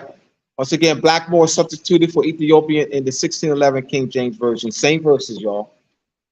All right, same verses. From 1500 to 1800, 300 years, Blackamoor and Blackmore were used synonymously with Negro. This is a period of 1500 years and many references now. I gave you the King James, the Geneva Bible, but there's other references. In chapter 8 in J. Rogers' book, Nature Knows Her Color Line, chapter 6, J. Rogers presents other references, multiple references, where blackamoor were used synonymously with Ethiopian and Negro in multiple references. All right, let's continue. I wanted to spend some time on this part. This is very important. A gradual and systematic burial of our Moorish nationality. Blackmore replaced by Blackmore. All right, we saw that. You see the spelling of Blackmore in the 1560 and 1599 Geneva Bible. All right, here we go. There we go. I need y'all to Google, I don't have a picture here. Google Tawny. Google Tawny, D-T-A-W-N-Y. Let's do that now. Google Tawny and go to image. I need you to see an image of Tawny. I need you to Google Tawny so you can see an image. Right? That's what I came here to teach today. I'm going to give you all about 30 seconds, more seconds. So Google Tawny. Blackamoor, and Tawny Moor and Tanny Moor. Blackmore and Blackmore, a dark-skinned Moor. A Tawny Moor or Tanny Moor, a brown-skinned and light-skinned Moor. All right, here we go. Webster's Dictionary, 1828. Tawny, adjective. Tawny, adjective. Of a dull yellowish brown color, like things tanned or persons who are sunburnt, as a tawny Moor or Spaniard. Read that again. Webster's Dictionary, 1828. Tawny, adjective. Of a dull yellowish brown color, like things tanned or persons who are sunburnt, as a tawny Moor or tan. You'll see some Albions, not the ones that turn red, but the ones that get a little brownish when they tan. That's what that is, tawny. All right, so let me explain. Between the 15 and 1800s, like, all right, let me go to the next slide because it explains there in the next slide. All right, I have it here. Blackamoor and Blackmore used for a dark-skinned person between the 15 and 1800s. Between the 15 and 1800s, Blackmore was used for someone that of my complexion. Tawny Moor, someone like of Terrence or Terrence Howard. So you have Wesley Snipes during the 1600s would be called a Blackamoor or Blackmore. Terrence Howard during the 1600s would be called a Tawny Moor. All right, what do we have today? Here we go.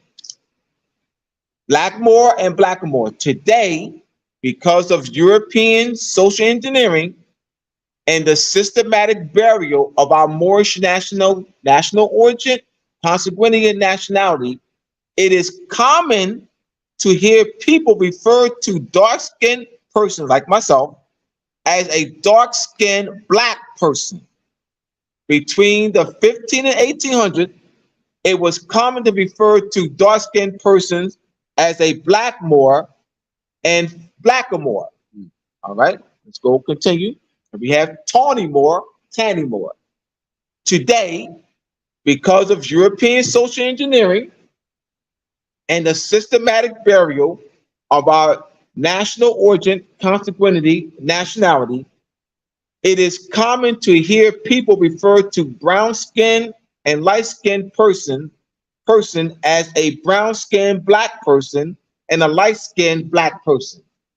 Between the 15 and 1800s, a brown-skinned person and a light-skinned person were referred to as Tawny Moor, Tanny Moor.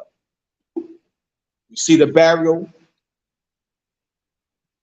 So that same concept was there between the 15, 16, 1700s as it is today, but they what? Buried more. They were saying black more for someone of my complexion, and tawny more, someone of Terrence Howard's complexion. Today is what? Light skinned. Terrence Howard is referred to as what? A light skinned black man. A light skinned black man. Wesley Snipes, a dark skinned black man. Terrence Howard, light skinned black man. Wesley Snipes, dark skinned black man. Between the 15 and 1800s, Wesley Snipes, Blackamoor, Terrence Howard, Tawny Moore. Today, Wesley Snipes, dark skinned black man. Today, Terrence Howard, light skinned black man. I'm doing this so we can really sink in. This is a lesson that you can teach. This is a systematic burial of a Cushite. All right.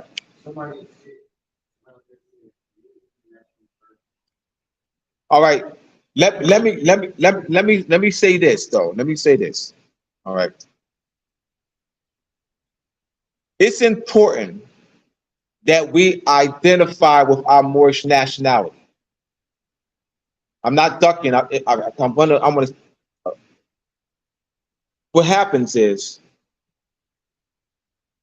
the Moor nationality is where the political power is. I want to focus on the political power. I want to focus on the political protection. Saying Cushite ain't going to do anything for us. I'm just keeping it real. You say Cushite all day long. You say Cushite all day long. Say it tomorrow. Say it next day. Say whatever. I'm talking about political power. I'm talking about recovering of our lost Moorish sovereignty. I'm talking about treaty protection, protections under treaties. I'm talking about restoring the diplomatic relations between the Moroccan Empire and the European power. We must recover our lost Moorish sovereignty. So going into what a Cushite is or what isn't, it's not. Call yourself a Cushite. That's not going to do anything. They ain't gonna do anything. I've never heard of it. No. I'm saying that I'm saying that it's not. Where's the political power to it? What I'm doing is focusing our study. Focusing our study. What happens is I've been doing this for I got 30 years in, y'all. It's dying. I get. Yeah, this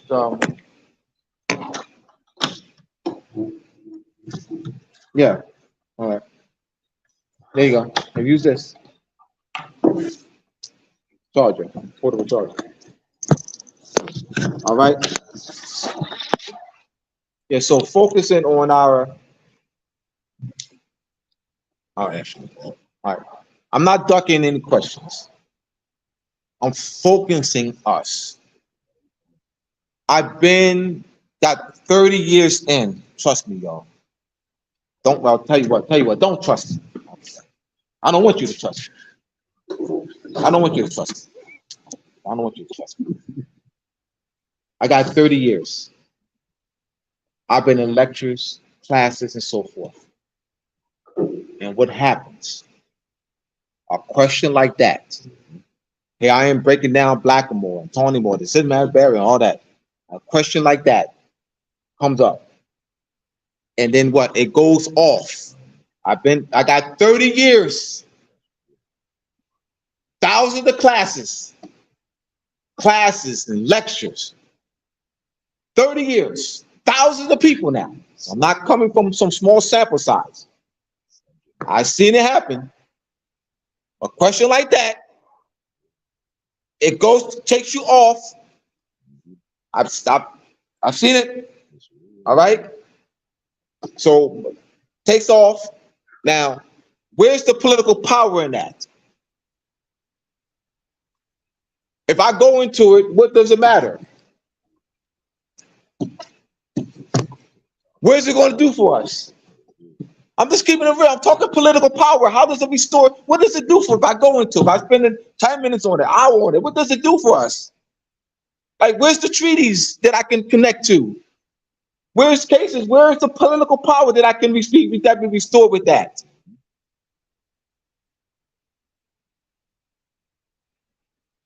I just want to really focus our study, focus the lesson to restore political power among our people.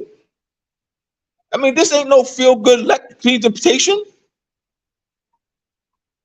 I don't get no feel-good nothing. My focus is studying. My focus is to what? To position us intellectually so that we can recover our lost moral sovereignty. That we can bring our mother out of the 200-year period of a coma. Let me translate that to international law language. The 200-year period of a coma means that it's a prolonged state of unconsciousness. Let's translate that to international law terminology. That is called a temporary political collapse, subjugate collapse, disintegration, extinction, dismemberment of a state. I'm now using international terminology. And that is a subjugation of a people and a nation. Those are international terminology. So we must getting low a little bit. Recover. How you can focus on recovering our lost moral sovereignty. That's in the remedy section. So I'm going to continue, and we're going to go to the remedies. I'll get to the remedy section when I get there. All right, take all that out. Shut that down. All right, so you might want to turn it off. I mean, shut it. Yeah, go ahead. Yeah, shut it down before you close it. All right.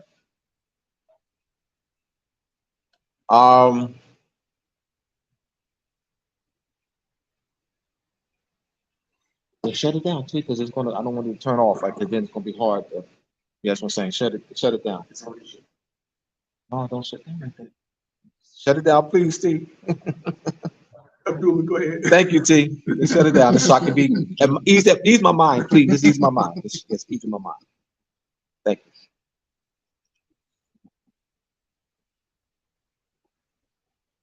All right, so we have here Blackamore. So we have here the next. So we go right to the. How did I get to?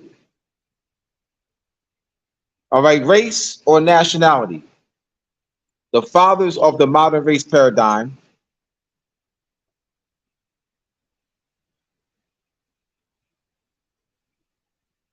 How did I get to the next one? I need your help. All right, I didn't know that. All right, thank you. All right. The modern race paradigm used as political substitution for nationality, national origin, consanguinity, genealogy, ancestry, descent, pedigree, parentage, lineage, race. The building block of the subjugation of a people and the cover-up of their national origin, nationality, consanguinity. Francois Bernier, a French craniologist, Carl Linnaeus, a Swedish naturalist, Johann Friedrich Blumenbach, a German anthropologist. These are the fathers of the modern race paradigm. Now, they developed four constructs to which to classify the human family based on skin tone, hair texture, brain size, and facial features, phenotypes. And what we're used today is skin tone. Skin tone. Now, let's go back to the 15, 16, 1700s. You got the 1500s. Blackamoor was used to identify a dark-skinned Moor. They'll say, if you look up Blackamoor, they'll say a dark-skinned person. Tawny Moor was used for brown skin or light skin. So that was already there, but Moor was not removed though. So now they'll remove Moor, and then they apply black to light skin, brown skin, and dark skin. So now black was applied there where that was not the case. Like black wasn't applied to no Terrence Howard. It was Tawny Moore. They didn't say Terrence Howard was the one referred to it. Women referred to it no Tawny, no Blackamoor. Referred to it as a Tawny Moore. So black was never applied to no Terrence Howard. Somebody looked like a Terrence Howard's complexion. It was Tawny. I mean, we're not aware of these things.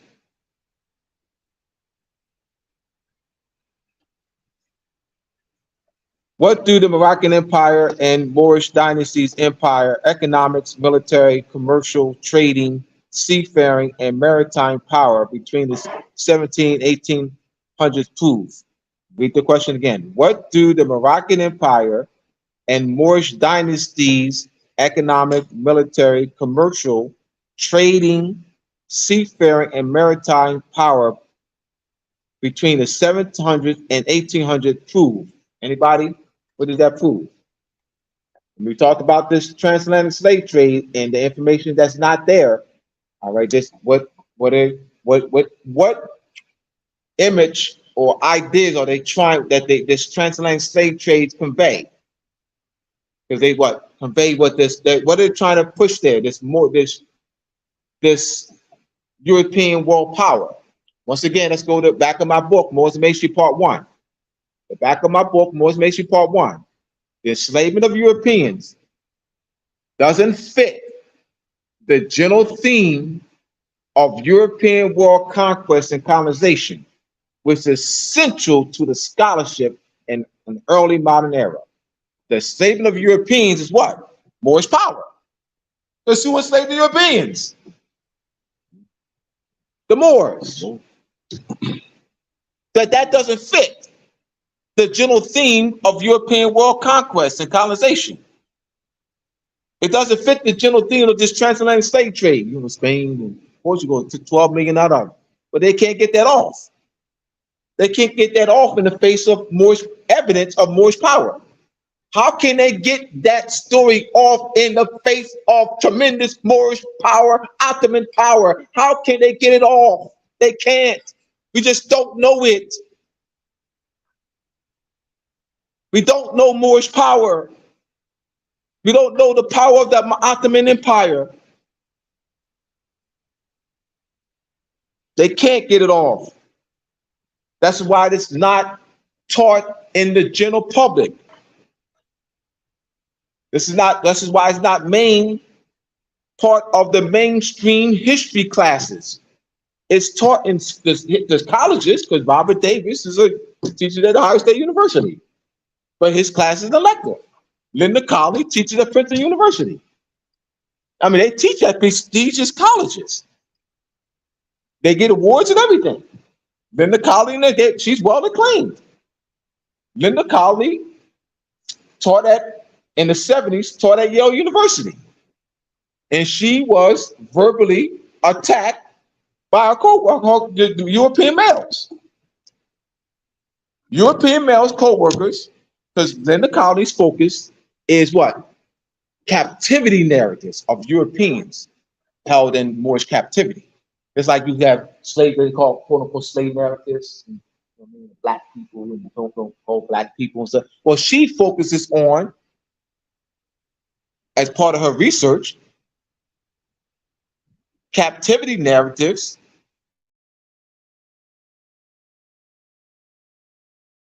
how they were in Moorish captivity when they were, ransomed, and they wrote, their story. But we don't know that though. We don't know about those narratives, though. Yeah, we don't know about those narratives. See, give me that. I'm having Hemi Morris Masonry Part 1. But we don't know about those narratives. We don't know about this picture. We don't know about pictures like this. We don't see pictures like this. We don't see pictures like this. All right? You see what? What? The converse. You see what? Europeans holding us in chains. That's all you see. So when you hear the word slavery, what pops up your mind? Picture, not a picture like this. Slavery. The picture like this doesn't pop in your mind. Picture like this doesn't pop in your mind. But a picture like this did pop in what? European mind during the 1200s, 1300s, 1400s, 1500s, 1600s. Pictures like this did pop in their minds because this was their reality. Once again, the Trinitarian was established in 11. The Trinitarian established by by John de Matha in 1198. The Mercedarian Peter Lonasco in 1238. Now, who's going to say, I don't know what I'm talking about? You see how I speak? You see references I come with? I don't know what I'm talking about? This is pictures you see like this. This is what this reality now. I just want to I'm going to focus on this for a little bit. This is their reality. The 1200s, 1300s, 1400s, 1500s, 1600s. This is their reality. This is major. This is not some small thing. This is not small, y'all. This is the newspapers. Voluminous evidence. You have them, they're petitioning kings and queens and the states, they got, funding. So now the England and France and it began to take over, they put funding. They put funding in this. They put funding. Tremendous effort was put in redemption missions. This was a major focus for them. Concentrated effort. This was major. Teach. This was their reality. Teach. Once again, the enslavement of Europeans doesn't fit the general theme of European world conquest and colonization, was essential to the scholarship on the early modern era. Moorish power. So what do the Moroccan Empire and Moorish dynasties, economic, military, commercial, trading, seafaring, and maritime power between the 700s and 1800s prove? Moorish power, tremendous Moorish power. The night orders, which are now they're now known as charity orders today. They use the same names. Knights of St. John's of the Hospitaller, Knights Templar. They use the same names now. But those orders were established for the sole purpose of fighting against the Moors. They put their resources against us. They brought their resources. They established military night orders to fight against us. That's the Crusades against the Moors. There was a concentrated effort, resources to bring us down. And they're throwing our feds as proud. We must rise in knowledge.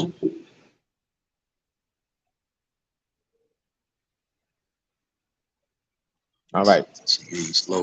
One thing that's of the question, one thing it proves is that the names Morocco and Moor were predominant names that dominated the military engagements, wars, commercial, trading, mercantile, merchant, seafaring, diplomatic relations, coastal relations, captivity and ransoming strategies, of the European kingdoms, Aragon, Castile, Spain, Portugal, France, England, Great Britain, Dutch Republic, Netherlands, Sweden, between the 700s and 1800s. This black. And you know, black people built the pyramids. Black people did this. If black people did this, and black people built civilization. Black people did this, and black people built that, and black people did this, and black. No,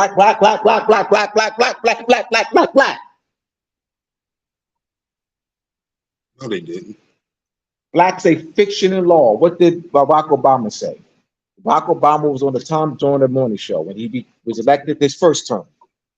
After his first term, Tom Joyner, the Tom Joyner Morning Show, introduced Barack Obama as the first black president of the United States.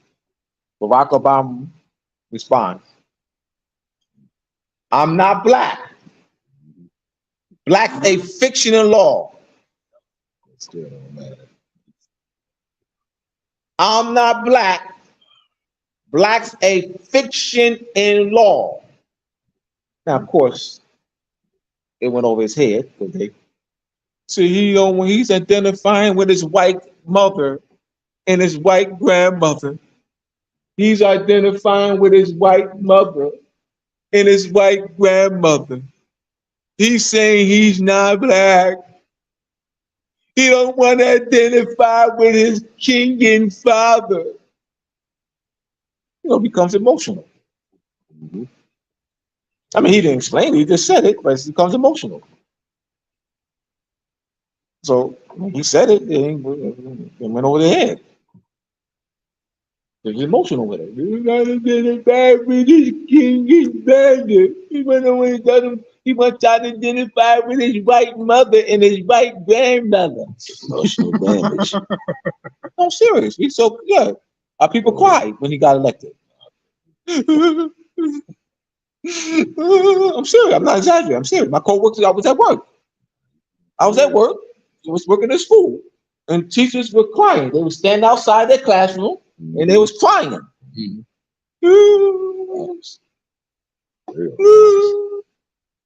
We finally got a black. We overcame. We got a black man. My God. I never thought this day would never ever come. We made it, y'all. We made it. We made it. A black man president. I never thought this day would come. A black man as president. Oh my, thank you, Lord. My God. Oh my, I can't believe black. It's emotional. And that's we lack knowledge. Islam family. They play us. They play on our emotion because they created that mindset. They created that mindset. They control us. The basic tool for the manipulation of reality, the manipulation of words. Those who control the meaning of words control the people who must use them. Mm. They control us by the millions.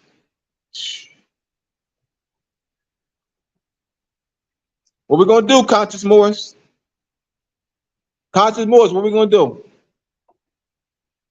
The enslavement of Europeans doesn't fit the general theme of world conquest and colonization, which is central to scholarship on the early modern era. Professor Robert Davis of Italian Renaissance history at Ohio State University. All right, go to the next one. The name Arab used to bury our Moorish nationality. The name Arab is not used in Moorish bilateral treaties with European kingdoms during the 15, 16, 17, 1800s, as well as diplomatic and consular correspondences. The name Moor is used instead. Note, examine the evidence. So this, all right, they claim that we're black, or Negro, or colored, or Ethiopian, or Arab. Like everything except more. Everything except more. Ethiopian, black, or black more, or black more, or colored, or African American, or everything except more. When more appears in the treaties, when more appears in the correspondence with Arabs, with Arab treaties. Yeah, more a Berber and Arab. Like they're meaning they'll emphasize Berber and Arab. They'll deep emphasize more, but emphasize Berber and Arab. It's a burial. All right, here we go. This is the one of the shrine temples. This is the Shriners Parade. This is the Shriners Parade, and this is one of the Shrine Temple in Louisville, Kentucky. That's going to focus on the astronomical meaning of the crescent moon and five-pointed star. Right? Venus and the moon in ancient world culture. In the chapter entitled Goddess of the Witches of their book, The Great Cosmic Mother, Rediscovering the Religion of the Earth, Monica Suge and Barbara Moore write, the morning star, also the evening star, is Venus, which along with the moon was observed with very accurate calculations by ancient astronomers worldwide. To the Aztecs, it was Quetzalcoatl. To the Mayans, Kukulkan. To the Sumerians and Babylonians, it was Inanna Ishtar. When the Christians encountered astrological observations and texts on Venus and the moon, they saw only devil worship. Hence, they destroyed library after library containing ancient wisdom and knowledge, including the Mayan astronomical library of Mani, as well as the Library of Alexandria. Mayan astronomical knowledge was probably the most advanced in the ancient world.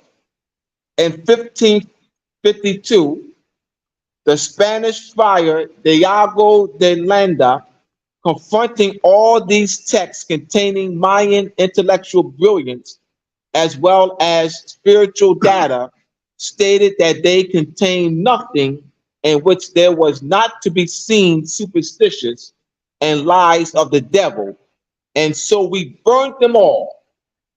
Till you hand me the Masonic Compass Square, the Venus book.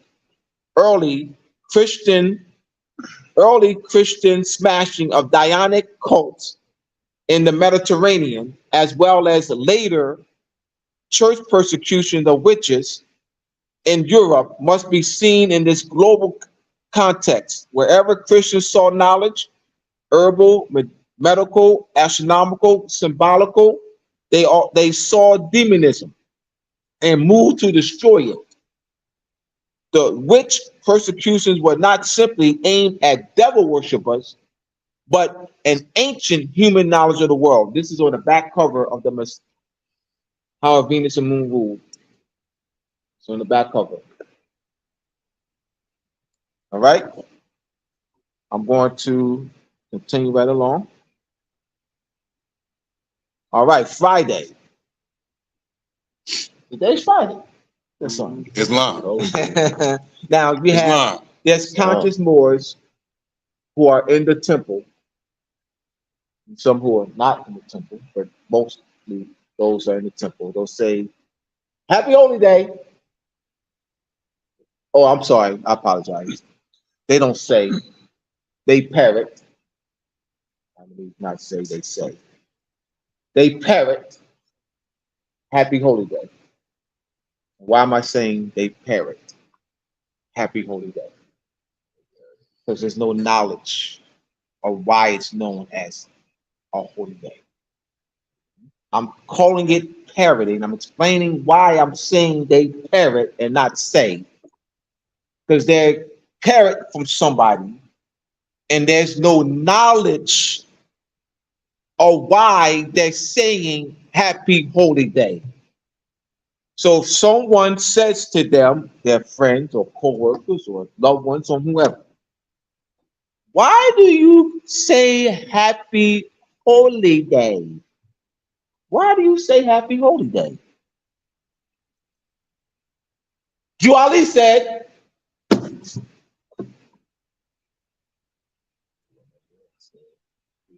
the prophet said, I'm not mocking. I'm showing a weakness. How are we going to elevate, liberate millions of our people when you're asked why, and your response is Juali said, or the prophet said, or so-and-so said? Your response is that you cannot advance, liberate, elevate millions of our people.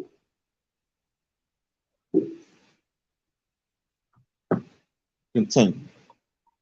So Friday, the etymology of Friday, it's F-R-I, short for Frigga or Frega.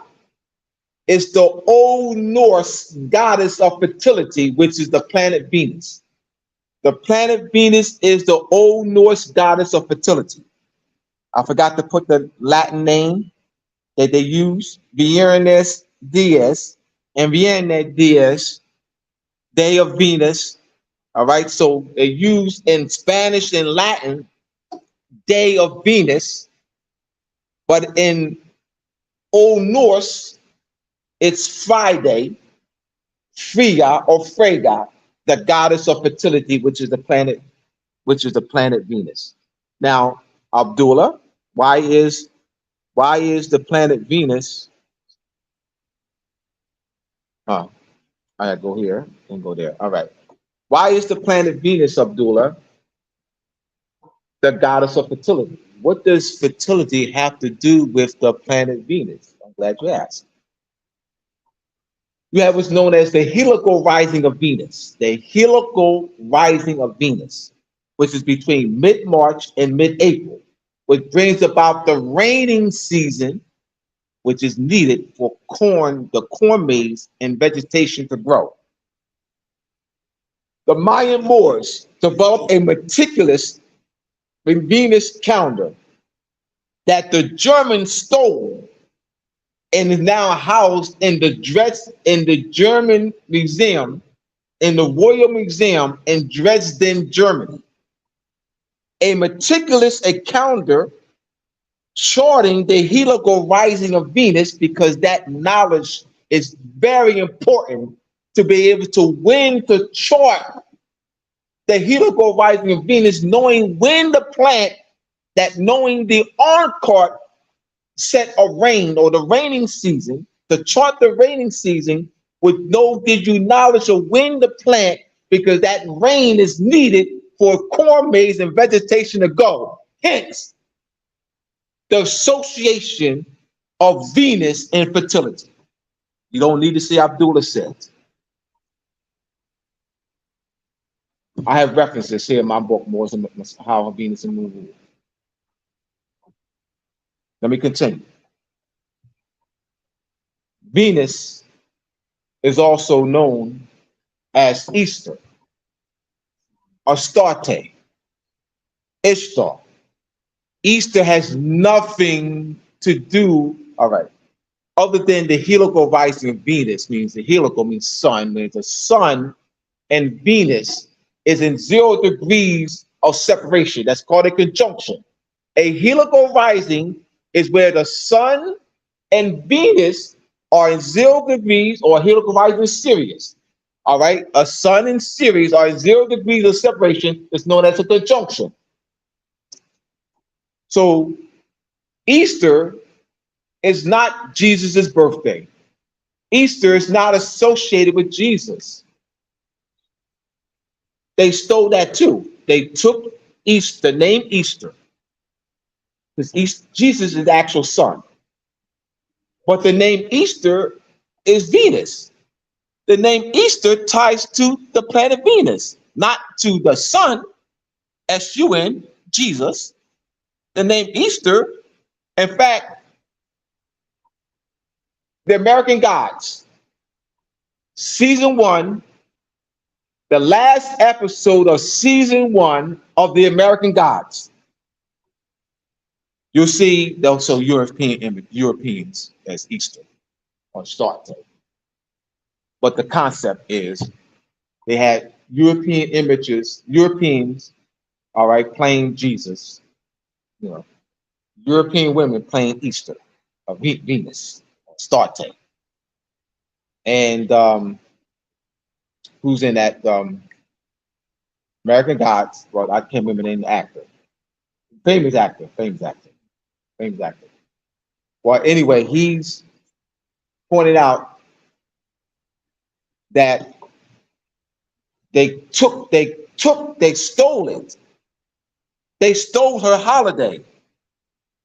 They stole Easter, which relates to Astarte, not Jesus. So they stole it. That's in the American Gods. The last scene, season 1, the last episode of American Gods. Now they use European images, but I'm talking about as far as this, the truth. There's truth there though. There's truth there. So the name Easter, Esther, Ishtar, Astareth is Venus, the planet Venus. Easter, a star, is also known. Venus is also known as Lucifer. And more in here, I have the Bible references for Lucifer, light bearer. In the Bible, Lucifer is known as the light bearer. In the King James Version, new such and such version, Lucifer, look up. I don't want y'all to say I'm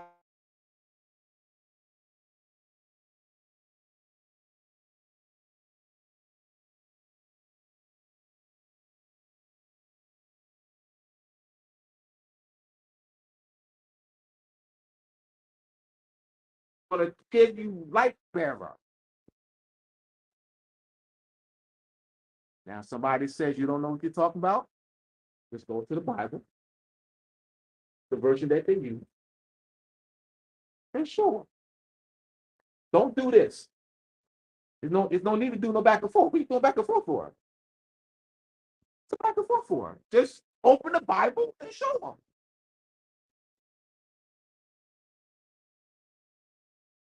Now borrow your Bible. Now borrow your Bible. You borrow the Bible. All right? And you're going to show them. That's it. That ends it. So they can't say no. No, it's there in the Bible. Now I gotta see if I can find these references to Lucifer. The Bible references to Lucifer. Somebody Google that. Bible references to Lucifer. I might do that. All right, so we have the 8-pointed star. The 8-pointed star, the 5-pointed star. Now, the 5-pointed star that's above you have the Moorish scimitar, the ancient Arabic order of the nobles of the mystic shrine, as well as, that's the European, as well as the ancient Egyptian Arabic order of the nobles of the mystic shrine, that's our brothers, Pensar Masons, Shriners. They use the Moorish scimitar placed above the crescent moon and 5-pointed star as their logo. All right? As their logo. Now, what is this five-pointed star? Does the five-pointed star, is the origin of the five-pointed star the Moorish flag? Is this the origin of it? Is this the origin of the five-pointed star? No. What's the origin of the five-pointed star, Abdullah? The five-pointed star is the Venus with Earth over 8 years. Venus alignment with Earth over 8 years. It's a cosmological cycle of Venus of 8 Earth years. So the Venus alignment with 8 Earth years. Let me explain. Let me show you this. All right. So we have here 584 days where Venus transitions between the Earth and the Sun. All right. Then we have here 584 days. Venus transitions later. Venus transitions between the Earth and Sun. All right. Then we have on the 584 days. Oh, no, start here with 1. All right, 1. 584 days. Venus transitions between the Earth and the Sun. 584 days. Venus transitions between the Earth and the Sun. 504 days. Venus transitions between the Earth and the Sun. 504 days. Venus transitions between the Earth and the Sun. 504 days. Transition. They go 5-pointed star in 8 Earth years. That's it right there. This symbol stuff, they represent cosmological cycles. This knowledge is not, our ancestors were not worshipers. It's almost like an insult to our ancestors. Like we're insulting our ancestors to call them worshipers. Like you're taking our ancestors, a people of high mathematical, scientific knowledge, and you're reducing them to mere worship, superstition, belief. That's like spitting on them. That's an insult. Worshippers, believers, superstition. High mathematical, scientific people. Worshippers of what? We worship nothing. We had knowledge.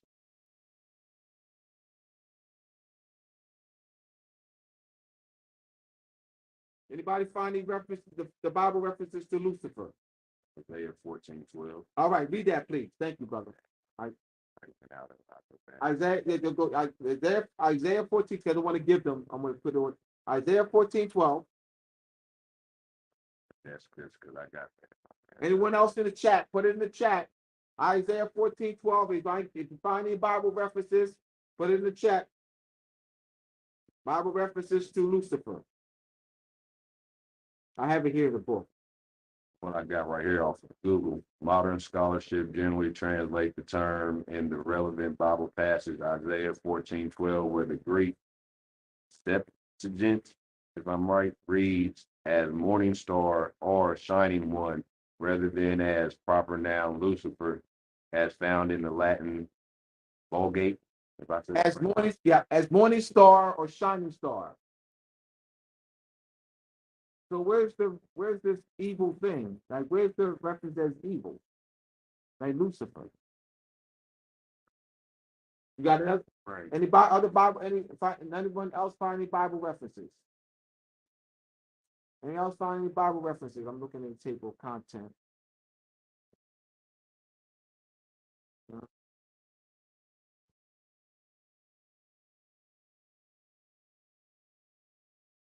They really don't say that, but I'm gonna read this. 1 Peter 5, chapter 5, verse 8.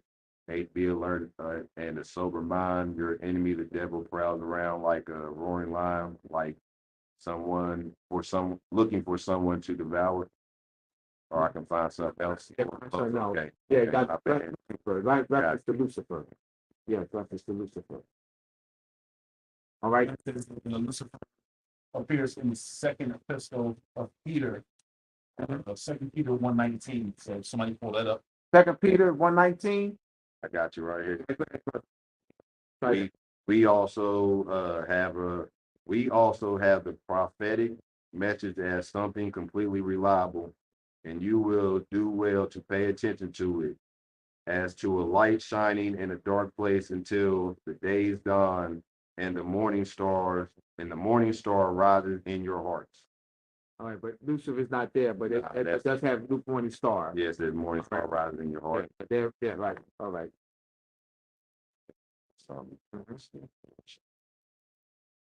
All right, so I'm gonna go, if you find it, we'll come back to you. Just continue looking out and I'll continue. All right. All right, 584 days, number of days in the synodic period of Venus, the time where Venus appears as the morning and evening star. 5, number of times Venus completes the cycle of morning and evening star appearances, forming a pentagram of 5-pointed stars equals 2,920 days.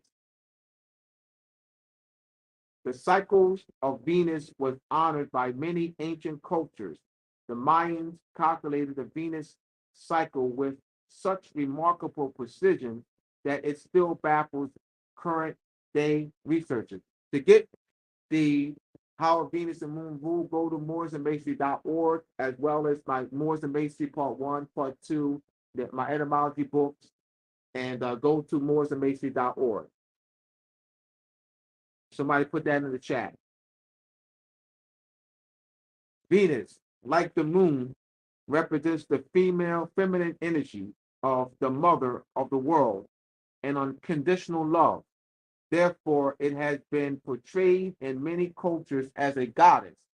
One of such goddess is Inanna, chief Sumerian goddess associated with fertility, the natural world, and war, and later equated with the Babylonian Ishtar. She is also known as Astarte, Aphrodite, Hathor, Mary Magdalene, Venus, and Anak. Now, the Inanna, the name Diana is derived from Inanna. The name Diana is derived from the Sumerian name Inanna. So you see how you see modern forms, and then we contributing that to like this associate when they're reconstructing into modern forms.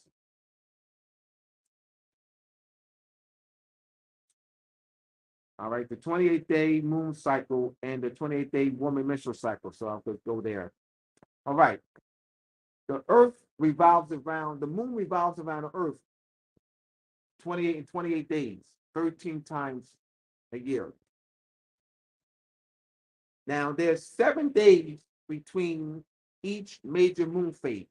So there's 7 days a week in the lunar calendar. This is where the 7 days in a week come from. The origin of the 7 days a week. Abdullah, we don't know what you're talking about. No problem. There's nothing for you to believe in. It's all for you to observe and count. Observe and count. Not believe in Abdullah or Abdullah said anything. Observe and count. There's 7 days between the new moon, which you can't see, to the first quarter moon. 7 days. From the first quarter moon to the new moon, full moon, 7 days. From the full moon to the last quarter moon, 7 days. For the last quarter moon to the full moon, the new moon, 7 days. There's nothing to parrot in, nothing to believe in, all to observe and count. That's what I did. I observed and counted 7 days. This is not based in the belief. It's based in observation and calculation. Where's the belief in? Where's Abdullah say? When is Abdullah said anything? Isaiah 14:12. Yeah, Isaiah 14:12.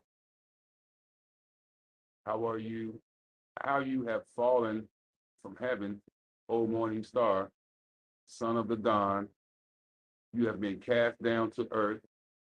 You who once laid low, you who once laid low the nations. That is the New International Version. All right. The King James Version. This is the King James Version. Mm-hmm. The first reference to the morning star as an individual is in Isaiah 14:12. How you have fallen from heaven, O morning star, son of the dawn. You have been cast down to the earth. You who once laid low the nation. New International Version.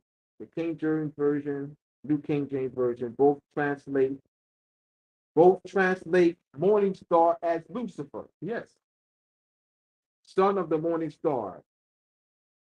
All right. So morning star is Lucifer. So where's this evil thing? This Lucifer. So like as if it's no that there was no knowledge base for Lucifer. That's a knowledge base. That's a knowledge base right there. The morning star. A reference is made in the morning star. It's a knowledge base. Some Lucifer in the sky, come down and they'll even interchange Lucifer and devil.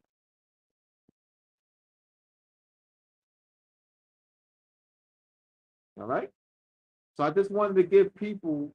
Let me continue with the word month. Etymology of the word month and menstrual. Moon is the etymology of the word month and menstrual. So the number 13 has been given a distorted reference. Friday the 13th unlucky. We already went through Friday, Venus, 13, every 20. The moon revolves around the earth 28 times, 28 days, 13 times. So the number 13 relates to the moon, the number of moon cycles in a year. The word sin means moon. That's a Sumerian name for the moon. What I'm getting at, the references of Venus and the moon have been given negative connotations. Why? Because it ties to the women's menstrual cycle, to fertility. The word sin. We're all born in sin, which is a good thing. Fertility. To say you're not born in sin. Well, you're not born in sin. Fertility have to be fertile. Sin is a Sumerian name for the moon. So see what they did? The basic tool for the manipulation of reality is the manipulation of words. Those who control the meaning of words control the people who must use them. I came here to teach today. All right. We have the 7 liberal arts, the trivium, grammar, logic, rhetoric, quadrivium, arithmetic, geometry, astronomy, and music. I wanted to offer that to y'all. I just wanted to throw that in there. Because I wanted to offer this to the people, and this is how the 7 liberal arts are classified. Trivium, that is the reading, writing, speaking, listening. The grammar, logic, rhetoric. We can never move past the level of 3. 1, 2, 3. Yeah. BC. So that's it. That's your trivium. Red light, yellow light, green light. And then you have your quadrivium. That's calculation and computation. All right. That's arithmetic, geometry, astronomy, and music. All right. The 7 laws of Daoudi. The word Jew, the name Jew, is derived from Daoudi. The name Jew, derived from Daoudi. There's cause and effect, mentalism, correspondence, polarity, rhythm, opposite, duality, vibration. Oh, I'm done my. No, you know what? Hold on. What happened? Is this not? This is not the. Oh yes, it is. Shine. All right. This is not it. We have next. I had this. That's not it. This is not it. Give me the last. That was the last one. Is the one? The last one I gave you is that the 100 is it 113? Does it say the 113 slides from one? Yeah, this is not it. I have to go down. I have to go. I mean, I can Here, I've been charging yours up here. Go back to yours. I've been charging it up. So you can go back to yours. Yeah, let me go back to mine. Which one? All right. He has the right one because I emailed him. I emailed you, but yeah, so no problem. Let me go back to mine. Because I had yeah, that's the no problem. It just next. Yeah, the one there. All right, go you know what? Yeah, go past that. I'm telling you, go past that. Give me a minute here. Go to where you see the all right, go the Shrine the model of the Shrine Parade. Go down till you see the models of the Shrine, the model of the Shrine Parade. It should no, go to the past imperial potentates. Pictures of the past imperial potentates. Yeah, no, to that. You want it? All right, here. Yeah, you see the top one, the European at the very top. That's it. All right, we good now. All right. So this is the these pictures are in the were taken at the George Washington Masonic National Memorial Museum in Alexandria, Virginia. So these are pictures of past imperial potentates. That is the highest ranking member of the ancient Arabic order of the nobles of the Mystery Shrine. So they use the divine. They use the structure, the word divan, D-I-V-A-N. So they call it the imperial divan. You'll see the word divan in Moorish bilateral treaties. Divan. Let me explain divan. Divan would be analogous to the presidential cabinet or royal house or court, the royal court, or or divan with the presidential cabinet we put together. Divan would be analogous to presidential cabinet. You have the presidential cabinet made up of ministers or secretaries. All right. So you have the divan made up of viziers. You have the grand vizier. The grand vizier would be analogous to president or prime minister or president. That is the grand vizier. Then you have vizier of education, vizier of defense, vizier of housing and urban development, vizier of health, vizier. All right, so that is the part of the divan. The shrine stole that. They emulate us. Divan is known as the imperial divan, and the highest ranking officer in the pure divan is the imperial potentate. Imperial potentate. So they use imperial potentate because we use imperial.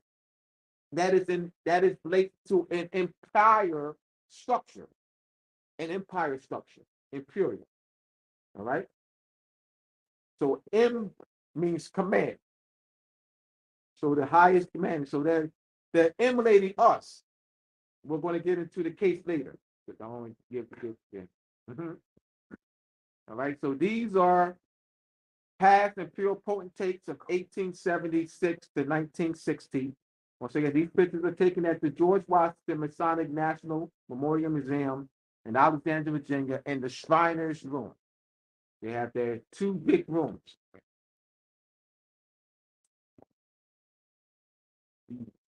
Past imperial potentates, 1916 to 1914.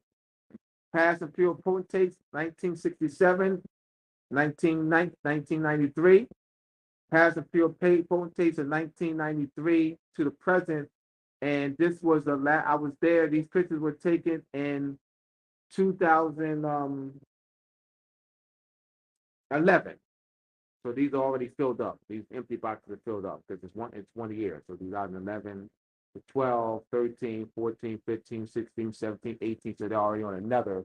All right. So these pictures were taken in 2011. All right. This is part of the research and for more information, So it came out in 2016. So continuing.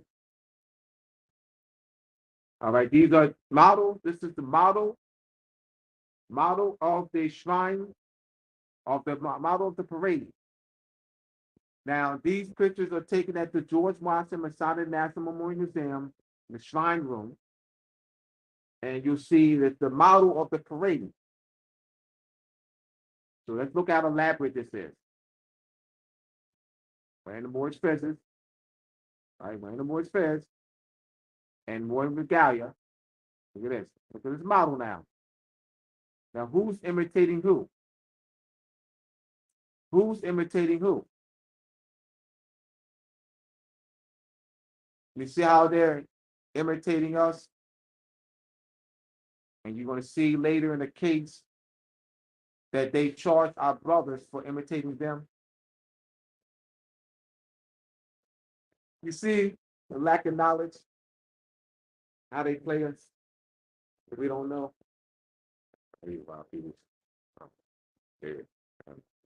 I won't say they don't care, they don't know. People say they don't know. All right. All right, let's analyze they don't care. Because I like T already knows I analyze everything. Everything. And that's through etymology studies. That's because of my etymological studies. I analyze everything. I don't care would imply that they do have knowledge. Because to not care means you have knowledge and you're with knowledge though. You're disregarding with knowledge. Because to not care, you have to have knowledge. If you don't have knowledge, not care cannot be used, cannot apply. That would be the wrong word to apply. That not care can only apply to someone who has knowledge. And they're choosing, all right? I mean, knowingly, willingly, intentionally, and voluntarily. So there can't be willing, knowing, intentionally, and volunteering to a people who's been under Spanish, French, Portugal, English, that's British, and Dutch conquest and subjugation. Volunteering, willing, cannot apply. Any contract you sign can't be willing. You cannot subjugate a people, and collapse their empire. And then say what they're doing is volunteering. Because there's knowing, meaning you have them of everything.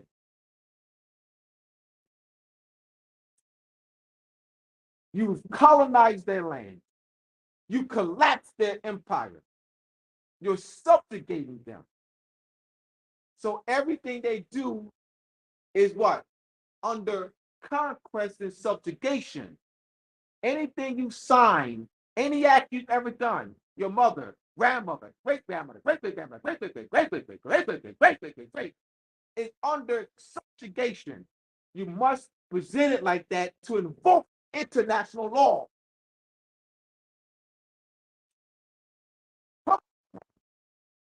we come to the United States language and use the language of international law. We're conscious more of using the language. They're using United States statutes, United States Constitution, United States codes to address issue of conquest, colonization, and collapse of our Moorish state. It's improper. You must use international law language and international law venue to address the subjugation and conquest of our nation.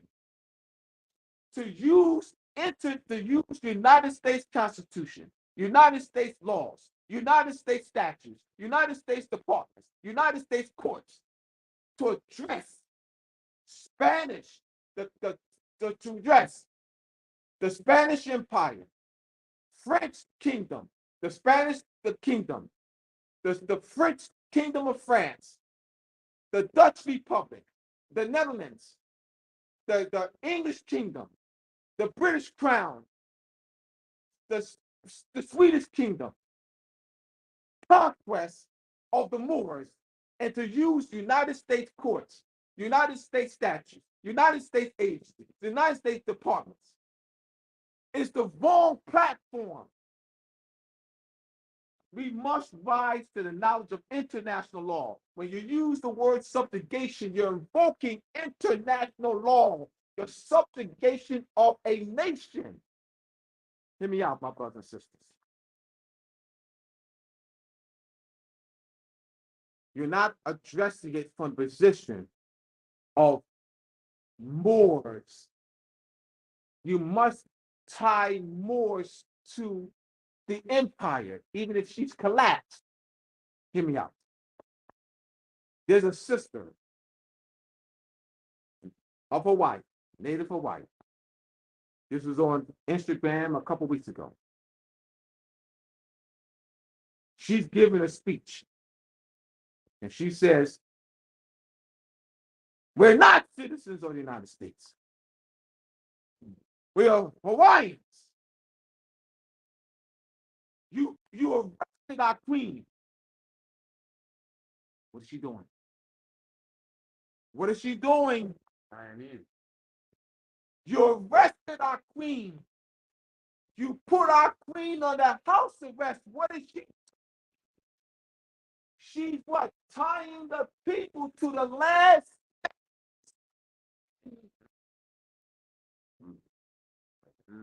What? 100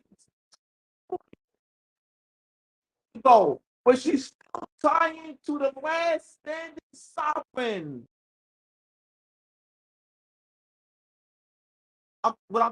Because I know international law, I'm listening to her, and I'm analyzing what she's saying, and I'm putting the international law to what she's saying. If you don't know international law, you're just looking at it as some interesting thing. You know, I don't look at it like that. Right. Because she what? She referred to the last standing sovereign. And we tied to that. We ain't tied to no United States. We tied to that.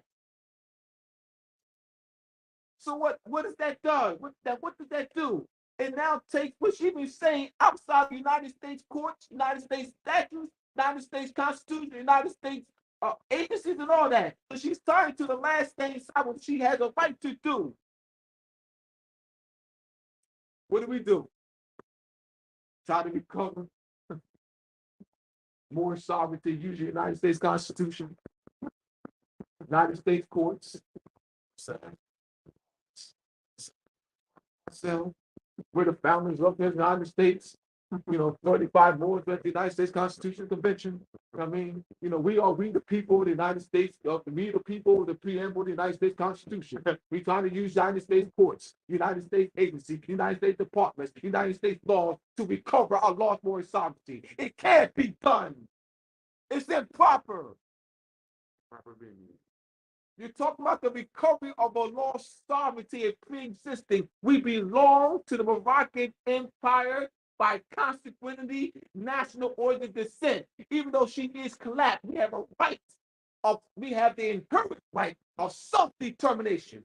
With that inherent right of self-determination, we have the inherent right to bring our mother out of the hospital of 200-year period of a coma. That is called in international law a recovery of lost sovereignty. We must rise to the knowledge of international law.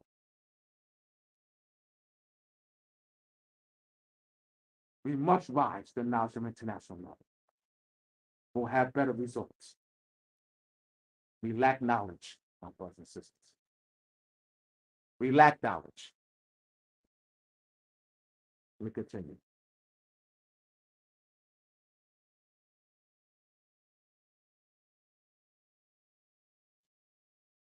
All right. Continue showing the pictures of the model parade. We took them. They were in a glass case. It was in a glass case covers it. I think now they had, it was a glass, it was a whole that covered the entire. So we had to, it was kind of difficult because it was in the glass case. So, he had one of the Nikon cameras, high different. So I think he took some good pictures. All right.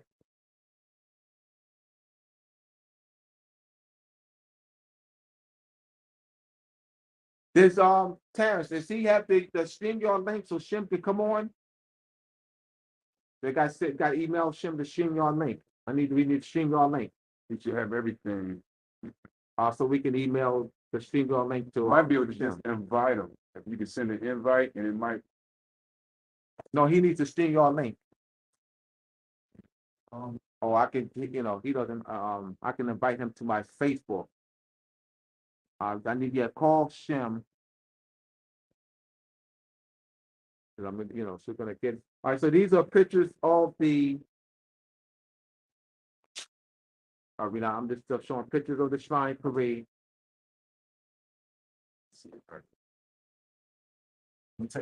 Now, once again, y'all, those who've been following me here, I got so involved in the presentation. You can go to the those on my Facebook page. Those on my Facebook page. You go to my Facebook page. You see the link.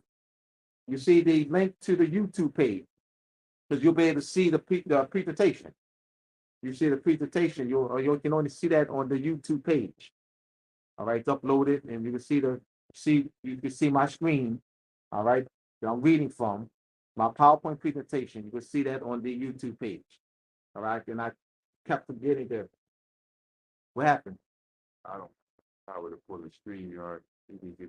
Use your card. All right. No, you got to keep that open. You got all right, and then call him.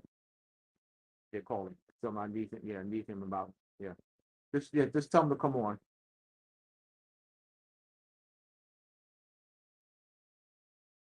All right, so we're gonna get Shim Malachi Bey on shortly. Get Shim Malachi Bey on. All right, so this is when we get there, I'll continue when you get done, so you can follow. So these are pictures that's once again of the model of the Shrine Parade of this. So they're not. I was a little disappointed when I went to the Shrine Parade in 2013 because I was expecting to see this. I was expecting to see, because remember my idea of the Shriners Parade was this model.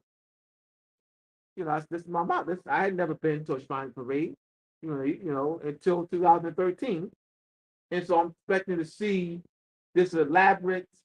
Dressed up like this. It was a lot of them, but they weren't dressed up like this.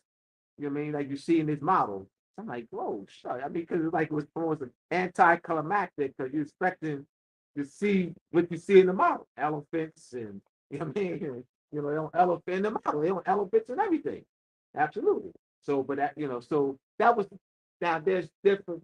That was in 2013. So they had the Corvette cars and they had the different possessions of. You had many each temple, shrine temple, have their own, what's it called, setup.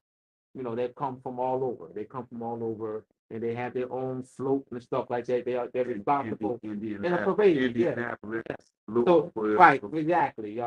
West Virginia. All right. So they have their own. They're responsible to fund their own little model or float or whatever they're going to have. Right, and they have their way there. So you have they stand in a long line of like 20 blocks long, brother. I mean, because because you got to line up. You know what I mean, because you're going. All right. So is he gonna get on? Another 3 minutes, he coming out. So we're with the we still in the model. Let's go through this point. Let's go through the model. All right. Each one. Good. So we just in the model. I'm going to show, and then we could so we can. All right. Oh, your expenses. All right. More expenses. All right. So there are 227 shrine temples in the world. Ancient Arabic order of the nobles of the mystic shrine, now known as Shriners International, and they use Moorish names. Each shrine temple uses a Moorish name for the name of their shrine. So who is imitating who? Our brothers just lack knowledge. All right, continuing. So let's go. You see here. So you see these names here. These names are in the Moors and Masonry Part 2 and Part 1. Moors and Masonry Part 2 and Part 1. All right. Now these are pictures of the actual parade. This is in Indianapolis, Indiana, in 2013. These are pictures of the actual parade. So you see, you have some here. They got turban on, full Moorish garb. All right. So who's imitating who? Who's imitating who? Who's imitating who? Look at that. The turban on. Look, they just took one out back. Today they doing something. Who's imitating who? All right. Continue here. Who's imitating who? See who? They're on carpets. Who's imitating who? Wow. All right. Latin card. Carpet. Yep. Exactly. All right, here we go now. These my brothers. I love you, brothers. I love my Prince Hall Shriner brothers. I mean, I'm coming out of love. Love my Prince Hall Shriner brothers. All right, Prince Hall Shriners. Burrell versus Mashul. All right, 273 Southwest. I mean, 874 Texas Civil Appeal, 1925. All right. Court of Civil Appeals of Texas, Galveston, April 17, 1925. On the 14th day, December 1918, certain ones of the appellees as officers of the Arabia Temple of the ancient Arabic order of the nobles of the mystic shrine for North America filed in the District Court of Harris County their original petition complaining of some of the appellants as officers and members of the Doric Temple of the ancient Egyptian Arabic order nobles of the mystic shrine of North and South America and its jurisdiction. The name, the jurisdiction, no, all right. That's a local organization in Houston, Harris County, Texas, the plaintiffs being the White Shrine, and the defendants the Black Shrine, the Nickel Shrine, alleging that said local organization was a colorful imitation.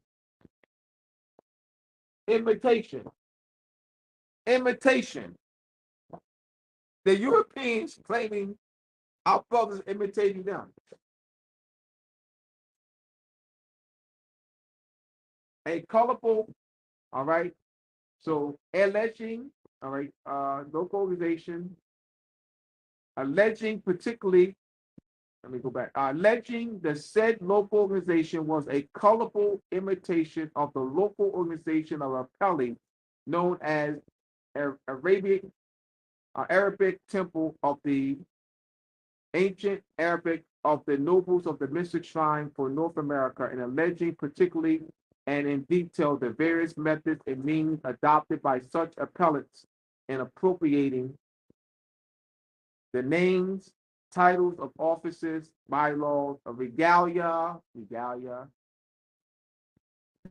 paraphernalia, emblems, pins, and passwords of the appellees, and alleging appellees' priority of right training for an injunction against such appellants. I remedy. Restoring protection to our people, the native Moors of the land, classified as Black, Negro, Colored, and African American in the United States Census Bureau through Moorish treaty enforcement, through Moorish government structure, diplomatic channels, central authority, diplomatic relations, and consular relations. I could get Moors and Masonry Part 1, Moors and Masonry Part 2, and my other books, the Venus book, How Venus and Moon, how the Masonic Compass Square, the connection of measurement and timekeeping. Go to mooresandmasonry.org. Somebody put that in the chat. Go to mooresandmasonry.org. All right, continuing with remedy.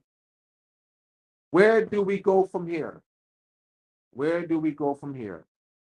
Further education to move to political action and political unity. Moroccan Post School for Government and International Law courses and seminars. Moroccan Post Media YouTube. We have some who are on the Moroccan Post Media YouTube page already. Right? The Moroccan Post Media YouTube, and I'll have there continuing here.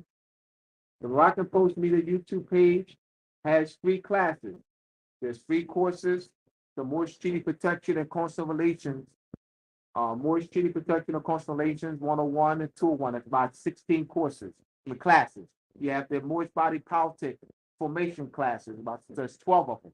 And then other ones, we finished up a 3-part series. Do United States courts have the lawful treaty authority to hear Moorish cases? Part 1, 2, and 3.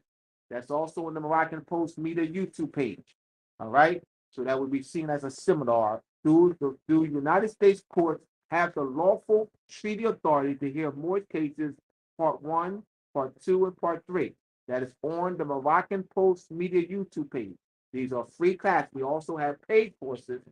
But these are free classes and courses and seminars that we have on the Moroccan Post Media YouTube page.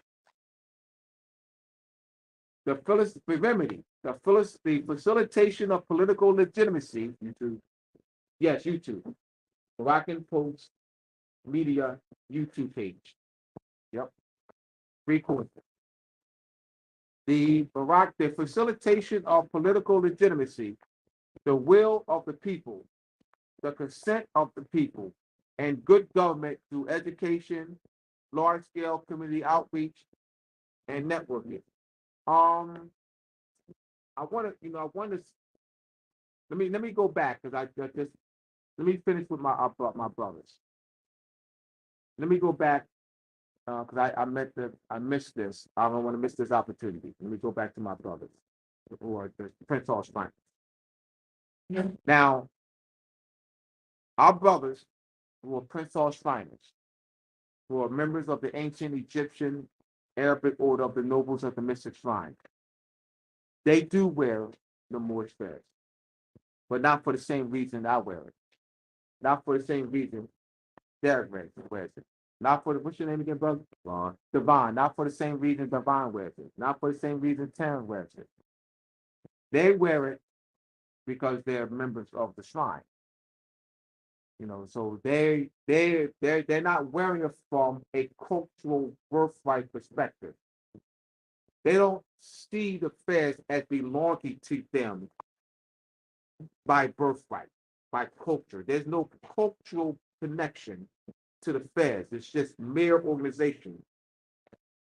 And that they're allowed to wear it because they're Shriners now. I mean, the other Masons can't wear it because they're Shriners.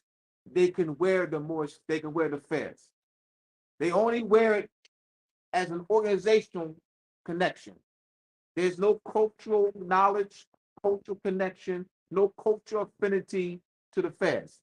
No cultural knowledge to the names that they use for their shrine temple. No culture. So we both wear the fez now, but not for the same reason. The Europeans sued them for imitation. You bet the case. I mean, their brothers eventually won based on the act of Congress on May 4th, 1871, dealing with federal corporation. But they didn't make the birthright claim. So it still sits in that, they're wearing it. They're allowed to now operate as a federal corporation because they won the case based on the act of Congress of May 4th, 1871. It's still not a birthright claim. I mean, they wouldn't allow their sons to wear it. They would chastise their son, who's Moorish conscious. A Shriner, a Prince Hall Shriner, will chastise their son, who's Moorish conscious.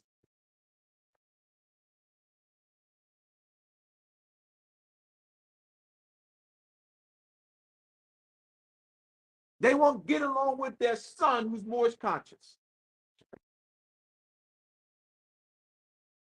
You see the control that they over us. Man, that much control.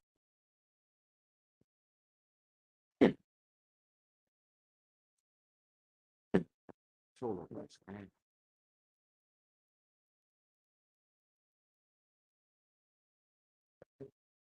All right, because I had to break that. I had to get that because that wasn't finished with that. And so let's continue with the remedy. The facilitation of political legitimacy, the will of the people, the consent of the people, and good government through education, large-scale community outreach, and networking. Let me also say this though, because it's I ain't done, y'all. I ain't done. I love you, my Prince Hall brothers.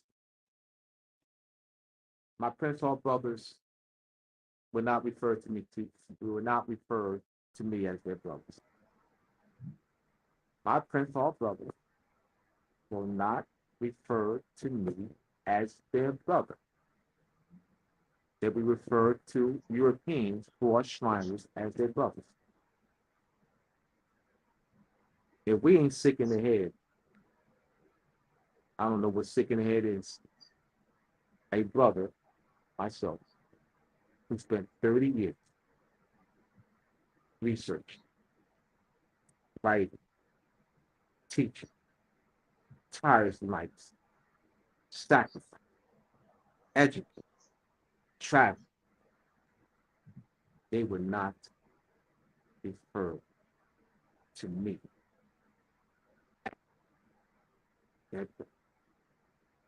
They would refer to the very people who killed us, lynch us, burn our city, suppress us, beat us down, put drugs in our community as their brother.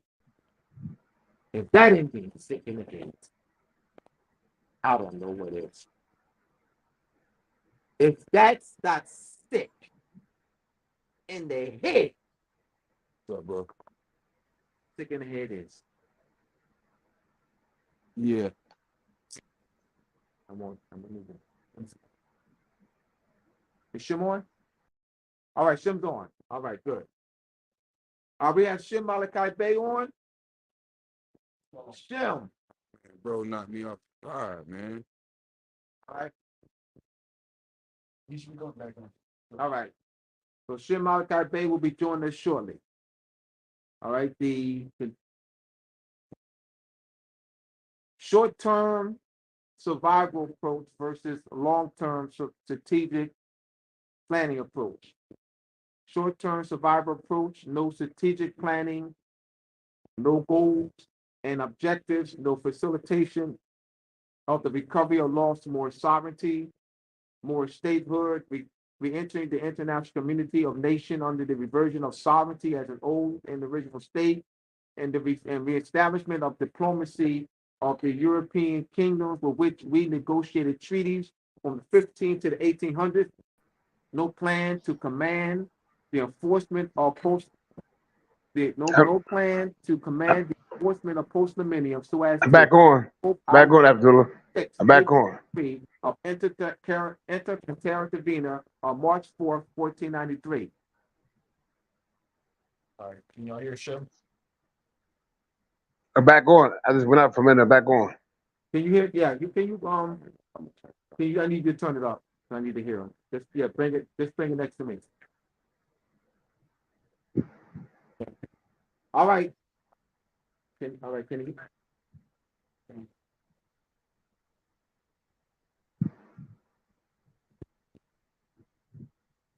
Comments calling me. I can't answer. Comments calling me. I'm right calling. All right, so Shem can. All right, so Shem can hear. Yeah, I can hear you. All right, all right. So we have here. Yeah, Shem. Yeah. No, I need. Yeah, no, I need you. Because I won't be able to hear him. Because I'm on my. Yeah, I won't be able to hear him without. All right, so let's continue here. See, we're still in the remedy. Got to find my spot here. I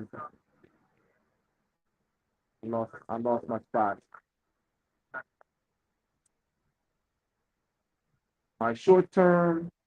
All right, the Moroccan Post School for Government and International Law. Objective of the Moroccan Post School for, you know what, just turn that down, so I'll tell you to turn that. I apologize. Thank you. I'm almost there, done here. The Moroccan Post School for Government and International Law, Moroccan Post Media YouTube. Objective of the Moroccan Post School for Government and International Law, National Education, Community Outreach, and Network. 1, to facilitate education in the communities in Moorish nationality, national identity, consanguinity, Moorish history, Moorish culture, international law, Moorish treaty enforcement, diplomatic and consular relations, political science and political philosophy, government and constitutional principles. 2, to develop study manuals. 3, to develop courses and preparing Moors for self-government and self-determination. 4, to develop courses and preparing Moors for Moorish treaty enforcement, diplomatic and consular relations. 5, to facilitate lecture series. 6, to facilitate study groups. 7, to facilitate community outreach liaisons. 8, to facilitate the distribution of a community educational newspaper. Topics taught in the Moorish Treaty Protection and Consular Relation courses. Moorish Treaty Enforcement, Consular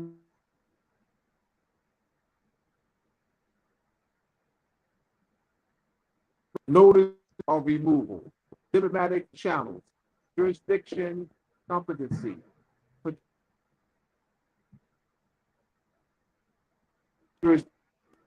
Consular Relations, Consulate, Consular Court. Some international law terms taught in the Moorish Treaty Protection and Consular Relation courses. Treaty, Conventions, Act, Vienna Convention on Diplomatic Relations, Diplomacy, Diplomat, Diplomatic Relations, Diplomatic Channels, Ambassador, Minister of Foreign Affairs / Secretary of State, Vienna Convention on Consular Relations, Consular Relations. All right. Tell me how much time we have left. Second. Let me just, all right. Got it now? What, 10 minutes? Let me get 10 minutes so I can wrap it up. I can't ask. I mean, I'm asking you, brother. So I can know so I can wrap it up. All right. Some international law terms taught in the Moorish Treaty Protection and Consular Relation courses.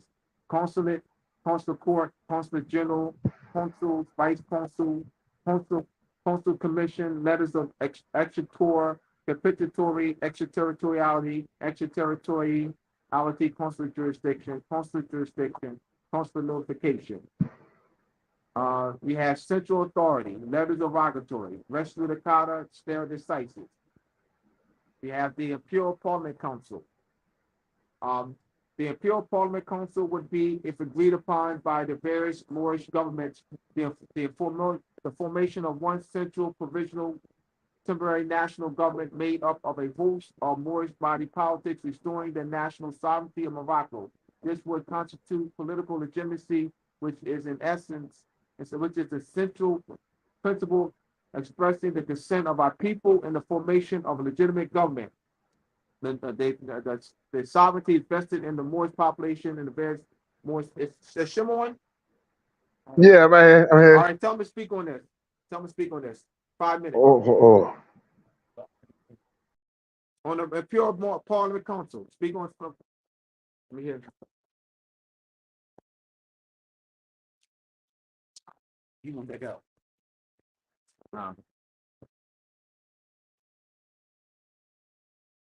All right. The Treaty of Liberty. The Moorish body politics coming together, forming an alliance as a national government body in friendship and peace to protect each other and have international relations. Restore the matrilineal and matriarchal principles of our ancient ancestors for culture and philosophy independence among the various Moorish communities of houses forming the government. So when I finish this part, we can roll out. Restoring the original intent through linguistics and etymology. It's on, but people keep cutting out. Facilitate commerce and trade among each other. Realign ourselves with the principles of the law of nations, public international law. Exercise our pre-existing Moorish sovereignty. Form a union of peace.